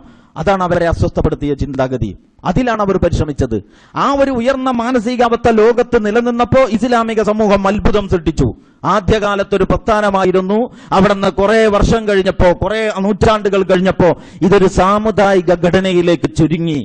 സാമുദായിക ഘടനയിലേക്ക് ചുരുങ്ങിയപ്പോ അവർക്ക് ദീനീബോധമൊക്കെ ഉണ്ട്. പക്ഷെ ബാപ്പയും ഉമ്മയും ദീനീബോധമുള്ളവരാണെങ്കിൽ അതിന്റെ ഒരു ഫലം അവരുടെ മക്കളിലുണ്ട്. മക്കളിൽ അതില്ലെങ്കിൽ ഇവർക്ക് അസ്വസ്ഥതയുണ്ട്, ഉണ്ടാകണം എന്ന മോഹമുണ്ട്, അതിനുവേണ്ടിയുള്ള വേവലാതികളുണ്ട്. അതിനുവേണ്ടി അവർ പ്രവർത്തിച്ചിട്ടുണ്ട്, അതിനുവേണ്ടി അവർ പണിയെടുത്തിട്ടുണ്ട്. ലുഖ്മാനുൽ ഹക്കീമിന്റെ കഥ പറയുന്നുണ്ടല്ലോ വിശുദ്ധ ഖുർആൻ. യാ ബുനയ്യ ഖിമിസ് സലാ, എന്റെ മകനെ വിളിക്കാണ്, എന്റെ പൊന്നുമോനെ, എന്റെ പൊന്നുമോനെ നമസ്കാരം നിലനിർത്തണം. ഉഅ്മുർ ബിൽ മഅറൂഫ് വൻഹ അനിൽ മുൻകർ. എന്തിനാ ഖുർആൻ ഇത് പറഞ്ഞു തരുന്നത്? ഖുർആൻ ഇപ്പൊ നമ്മളോട് ഇങ്ങനെ ലുഖ്മാനുൽ ഹക്കീം തന്റെ മകനെ ഉപദേശിച്ച കഥ പറയേണ്ട കാര്യമില്ലല്ലോ. നമ്മളൊക്കെ മക്കളെ ഉപദേശിക്കണം എന്ന് നേരെ നമ്മളോട് പറഞ്ഞാൽ പോരെ. പക്ഷെ നമ്മളോട് പറയുമ്പോൾ നമ്മളുടെ ഉപദേശത്തിന്റെ ഭാഷ ഗുണകാംക്ഷയുടേതും ആയിരിക്കാൻ സാധ്യതയില്ല. ചിലപ്പോൾ അധികാരത്തിൻ്റെതായിരിക്കും. ഞാൻ കുടുംബനാഥനാണ്, വീട്ടിൽ അധികാരം പ്രയോഗിക്കരുത്, വീട്ടിൽ സ്നേഹമാണ്, സന്താനങ്ങളെ, അതാണ്. അപ്പൊ സ്വന്തം മകനെ വിളിക്കാൻ പൊന്നുമോനെ. അപ്പൊ സ്നേഹം തന്നെയാണ് നമ്മൾ മക്കൾക്ക് കൊടുക്കുന്നത്, സംശയമില്ല. പക്ഷെ നമ്മൾ മക്കളെ സ്നേഹിക്കുമ്പോൾ ദീർഘകാലാടിസ്ഥാനത്തിൽ സ്നേഹിക്കണം എന്നുള്ളതാണ്. അതാണ് ദീർഘകാലാടിസ്ഥാനത്തിൽ സ്നേഹിക്കണം എന്ന് പറഞ്ഞാൽ, ഭക്ഷണം കൊടുക്കുന്നതിനെ കുറിച്ച് പറഞ്ഞപ്പോൾ ഞാൻ കഴിഞ്ഞ പ്രാവശ്യം പറഞ്ഞു, മക്കളോടുള്ള സ്നേഹം യാഥാർത്ഥ്യബോധത്തിന്റെ അടിസ്ഥാനത്തിലാകണം. വല്ലദീന ആമനു വത്തബഅതുഹും ദുർരിയ്യതുഹും ബിഈമാനിൻ അൽഹഖ്നാ ബിഹിം ദുർരിയ്യതുഹും വമാ അലത്നാഹും മിൻ അമലിഹിം മിൻ ഷൈ കുല്ലു ഇംറിഇൻ ബിമാ കസബ റഹീൻ. വിശുദ്ധ ഖുർആനിൽ ഇങ്ങനെ ഒരു രംഗം വിവരിക്കുന്നുണ്ട്. ഇതിപ്പോ വീട്ടിൽ നടന്നൊരു സംഭവമാണ് നേരത്തെ പറഞ്ഞത്. അതിന്റെ ആ ഒരു എങ്ങനെയാണ് ഒരു കുടുംബം ഇങ്ങനത്തെ ഒരു അവസ്ഥയിലേക്ക് എത്തുന്നത് എന്നതിനാണ് വളരെ ചുരുക്കി അതിന്റെ ഒരു പശ്ചാത്തലം ഞാൻ വിവരിച്ചത്. അപ്പോഴേ മനസ്സിലാവൂ കാര്യങ്ങളുടെ പോക്ക് എങ്ങനെയാ, നമ്മൾ ഓരോരുത്തരും ഏത് വഴിയിലാണ് എന്നപ്പോ ഓരോരുത്തർക്കും ബോധ്യപ്പെടും. ഇപ്പൊ ഞാൻ പറയുന്നത് ഇത് ഇവിടത്തെ ഒരു കുടുംബത്തിന്റെ, ഒരു വഴിവിട്ട കുടുംബത്തിന്റെ ഉത്തരവാദിത്ത ബോധം നിർവഹിക്കാത്ത ഒരു കുടുംബനാഥൻ ആ കുടുംബത്തിൽ ഇഹലോകത്ത് വെച്ച് തന്നെ അനുഭവിക്കുന്ന ഒരു പ്രതിസന്ധിയാണ് അള്ളാഹു അവതരിപ്പിച്ചത്. അതേസമയം സൂറത്ത് തൂറിൽ നിങ്ങൾക്ക് കാണാം വേറൊരു ചിത്രം. സൂറത്ത് തൂറിൽ അവിടെ എന്താ പറയുന്നത്, അതൊരല്പം വിസ്തരിച്ചു പറയേണ്ടതാണ്. പക്ഷെ ആ ഭാഗത്തേക്ക് കടക്കാതെ ഈ ഒരു വശം മാത്രം പരാമർശിക്കുകയാണ് ഞാൻ ചെയ്യുന്നത്. പരലോകത്തെ സ്വർഗത്തില് ഇവര് മുഖാമുഖം ഇരിക്കുകയാണ്, കുടുംബസമേതം അങ്ങ് ചെന്നിരിക്കുകയാണ് സ്വർഗത്തില്. അപ്പോ ഈ മുതിർന്ന ആളുകൾക്ക് എവിടെ ചെന്നാലും വല്ലാതെ അതിന്റെ ഒരു അതിർപ്പവും അത്ഭുതവും കണ്ട് അവരങ്ങനെ വിസ്മരിച്ച് നിൽക്കൂല. അവരെ സീറ്റ് ഇരിപ്പിടം കണ്ടപ്പോ എന്നാ പിന്നെ നമുക്ക് ഇരുന്ന് പറയാം. അപ്പോ കുടുംബനാഥന്മാര്, ഫാമിലികള് അവർ പരസ്പരം മുഖാമുഖമായി ഇരുന്ന് അവരുടേതായ ഇരിപ്പിടങ്ങളിൽ ഇരുന്ന് ഇങ്ങനെ പരിചയപ്പെടുകയാണ്. നിങ്ങളെ നാട് എവിടാ? സ്വർഗത്തിൽ വെച്ചേ അള്ളാഹ് പറയാണ് സൂറത്ത് തൂറിലെ കൂടുതൽ വിവരം വേണ്ടവർക്ക് സൂറത്ത് തൂറിന്റെ കുറച്ചങ്ങോട്ട് മുന്നോട്ട് പോകുമ്പോൾ അതിന്റെ പരിഭാഷ വായിച്ചു നോക്കിയാൽ മനസ്സിലാവും. പരിചയപ്പെടുകയാണ്. നിങ്ങൾ ആരൊക്കെ ഉള്ളത്? എത്ര കുട്ടികളുണ്ടായിരുന്നു? നിങ്ങളെല്ലാവർക്കും സ്വർഗത്തിലേക്ക് എത്താൻ പറ്റിയോ? അങ്ങനെ പരിചയപ്പെട്ടുകൊണ്ടിരിക്കുകയാണ്. അപ്പോ പറയുന്നുണ്ടാകാം എന്റെ മൂത്ത മോനെ കുറിച്ചൊരു വിവരമില്ല. ആ ചെറിയ മോളില്ലേ, ആ അവിടേക്ക് കെട്ടിച്ചിരുന്ന ഓള് എമിഗ്രേഷനിൽ ക്യൂവിൽ ഞങ്ങൾ ഒപ്പം ഉണ്ടായിരുന്നു, പക്ഷെ ക്ലിയറൻസ് കിട്ടിയിട്ടില്ല, അതുകൊണ്ട് അവളെ കാണാൻ പറ്റുന്നില്ല. നിങ്ങൾക്ക് എല്ലാവർക്കും കയറാൻ പറ്റുമോ? ഞങ്ങൾക്ക് എല്ലാവർക്കും കയറാൻ പറ്റി. എങ്ങനെയാ നിങ്ങൾക്ക് കയറാൻ പറ്റിയത്? ഇയാൾ ചോദിക്കാൻ മറ്റാളോട് എങ്ങനെയാ നിങ്ങൾക്ക് കയറാൻ പറ്റിയത്? ഇന്നാ കുന്നാ മിൻ ഖബ്ലു ഫീ അഹ്ലിനാ മുഷ്ഫിഖീൻ. ഞങ്ങളിപ്പോ ഇവിടെ വെച്ചിട്ട് ഈ ക്യൂവിൽ നിൽക്കുമ്പോ ബേജാറായതല്ല, ഞങ്ങൾക്ക് പണ്ടേ അറിയാം ഇങ്ങനെയൊക്കെയുള്ള ചില പരിപാടി ഉണ്ട് എന്ന്. അതുകൊണ്ട് ഇന്നാ കുന്നാ മിൻ ഖബ്ലു ഫീ അഹ്ലിനാ മുഷ്ഫിഖീൻ, ഞങ്ങൾ പണ്ടേ ഞങ്ങളുടെ വീട്ടിൽ ഈ ഒരു പ്ലാനിങ്ങിലാണ് ഞങ്ങൾ പോയിട്ടുള്ളത്. അതുകൊണ്ടാ ഫാമിലി വിസ എല്ലാവർക്കും ഒന്നിച്ച് കിട്ടിയത്. ഇങ്ങനെയുള്ള ഈ ഒരു സംഭാഷണം ഉദ്ധരിച്ച ശേഷം അള്ളാഹ് നടത്തുന്ന പ്രസ്താവനയാണ് ഞാൻ നേരത്തെ ഓതിയത്. എന്ത്? വല്ലദീന ആമനു വത്തബഅതുഹും ദുർരിയ്യതുഹും ബിഈമാനിൻ അൽഹഖ്നാ ബിഹിം ദുർരിയ്യതുഹും വമാ അലത്നാഹും മിൻ അമലിഹിം മിൻ ഷൈ കുല്ലു ഇംറിഇൻ ബിമാ കസബ റഹീൻ. വല്ലദീന ആമനു, വിശ്വസിച്ച ആളുകൾ, വത്തബഅതുഹും ദുർരിയ്യതുഹും ബിഈമാനിൻ, ആ വിശ്വാസത്തിൽ അവരെ പിന്തുടർന്ന മക്കളും, വിശ്വസിച്ച ആളുകളും ആ വിശ്വാസത്തിൽ അവരെ പിന്തുടർന്ന മക്കളും, അൽഹഖ്നാ ബിഹിം ദുർരിയ്യതഹും, ഇവരെ നാം അവരോടൊപ്പം ചേർത്ത് കൊടുക്കും. ദുനിയാവിലെ കാര്യമല്ല ഈ പറയുന്നത്. വിശ്വസിച്ച, കാരണം എന്താ, സ്വർഗത്തിലെത്തിയിട്ട് കുടുംബങ്ങൾ പരസ്പരം മുഖാമുഖം ഇരുന്ന് പരിചയപ്പെട്ട് കുശലങ്ങൾ പറയുകയും നഷ്ടപ്പെട്ട മക്കളുടെ സങ്കടങ്ങൾ പങ്കുവെക്കുകയും ഒക്കെ ചെയ്ത ഒരു രംഗം ഇങ്ങനെ ശരിക്കും വരച്ചു കാണിച്ച ശേഷം അള്ളാഹ് പറയാൻ, വിശ്വസിച്ച ആളുകളും ആ വിശ്വാസത്തിൽ അവരെ പിന്തുടർന്ന മക്കളും, അൽഹഖ്നാ ബിഹിം ദുർരിയ്യതഹും, നാം ഇവരെ അവരോടൊപ്പം, അവരുടെ മക്കളെ അവരോടൊപ്പം ചേർത്ത് കൊടുക്കും. വമാ അലത്നാഹും മിൻ അമലിഹിം മിൻ ഷൈ, ഒരാളുടെയും ഒരു കർമ്മഫലവും, ഇന്നകാ ഇൻ തകും മിസ്കാലു ഹബ്ബത്തിൻ മിൻ ഖർദലിൻ ഫതകും ഫി സഖറത്തിൻ ഔ ഫി സമാവാതി ഔ ഫിൽ അർള് യഅതി ബി അല്ലാഹ് എന്ന് പറയുന്നുണ്ടല്ലോ ലുഖ്മാനുൽ ഹകീം. എന്റെ പൊന്നുമോനെ, ഒരു നന്മ അത് വളരെ ചെറിയ ഒരു കടുകുമണിയോളമേ ഉള്ളൂ. അത് ആകാശത്തിന്റെ ഇരുണ്ട ഏതോ ഒരു ഘട്ടത്തിലാണ്, ഒരു മേഖലയിലാണ്, അല്ലെങ്കിൽ പാറക്കെട്ടുകൾക്ക് ഉള്ളിൽ എവിടെയോ ആണ്, അറിയില്ല എവിടെയാണെന്ന്. യഅതി ബി അല്ലാഹ്, അല്ലാഹ് അത് കൊണ്ടുവരും. അതുകൊണ്ട് തന്നെ വമാ അലത്നാഹും മിൻ അമലിഹിം മിൻ ഷൈ, ഒരാളുടെയും ഒരു കർമ്മഫലവും നാം നഷ്ടപ്പെടുത്തി കളയുകയില്ല. കുല്ലു ഇംറിഇൻ ബിമാ കസബ റഹീൻ, ഓരോരുത്തരും അവരവർ പ്രവർത്തിച്ചതിന് പണയപ്പെട്ടിരിക്കുകയാണ്. അപ്പൊ ഈ രണ്ട് ചിത്രങ്ങൾ നമ്മൾ മുമ്പിൽ വെച്ചുകൊണ്ട് ചിന്തിക്കണം, എന്റെ ഉത്തരവാദിത്തം എന്താണ്? ഞാൻ എന്റെ മക്കൾക്ക് എന്ത് ശീലമാണ് പകർന്നു കൊടുക്കുന്നത്?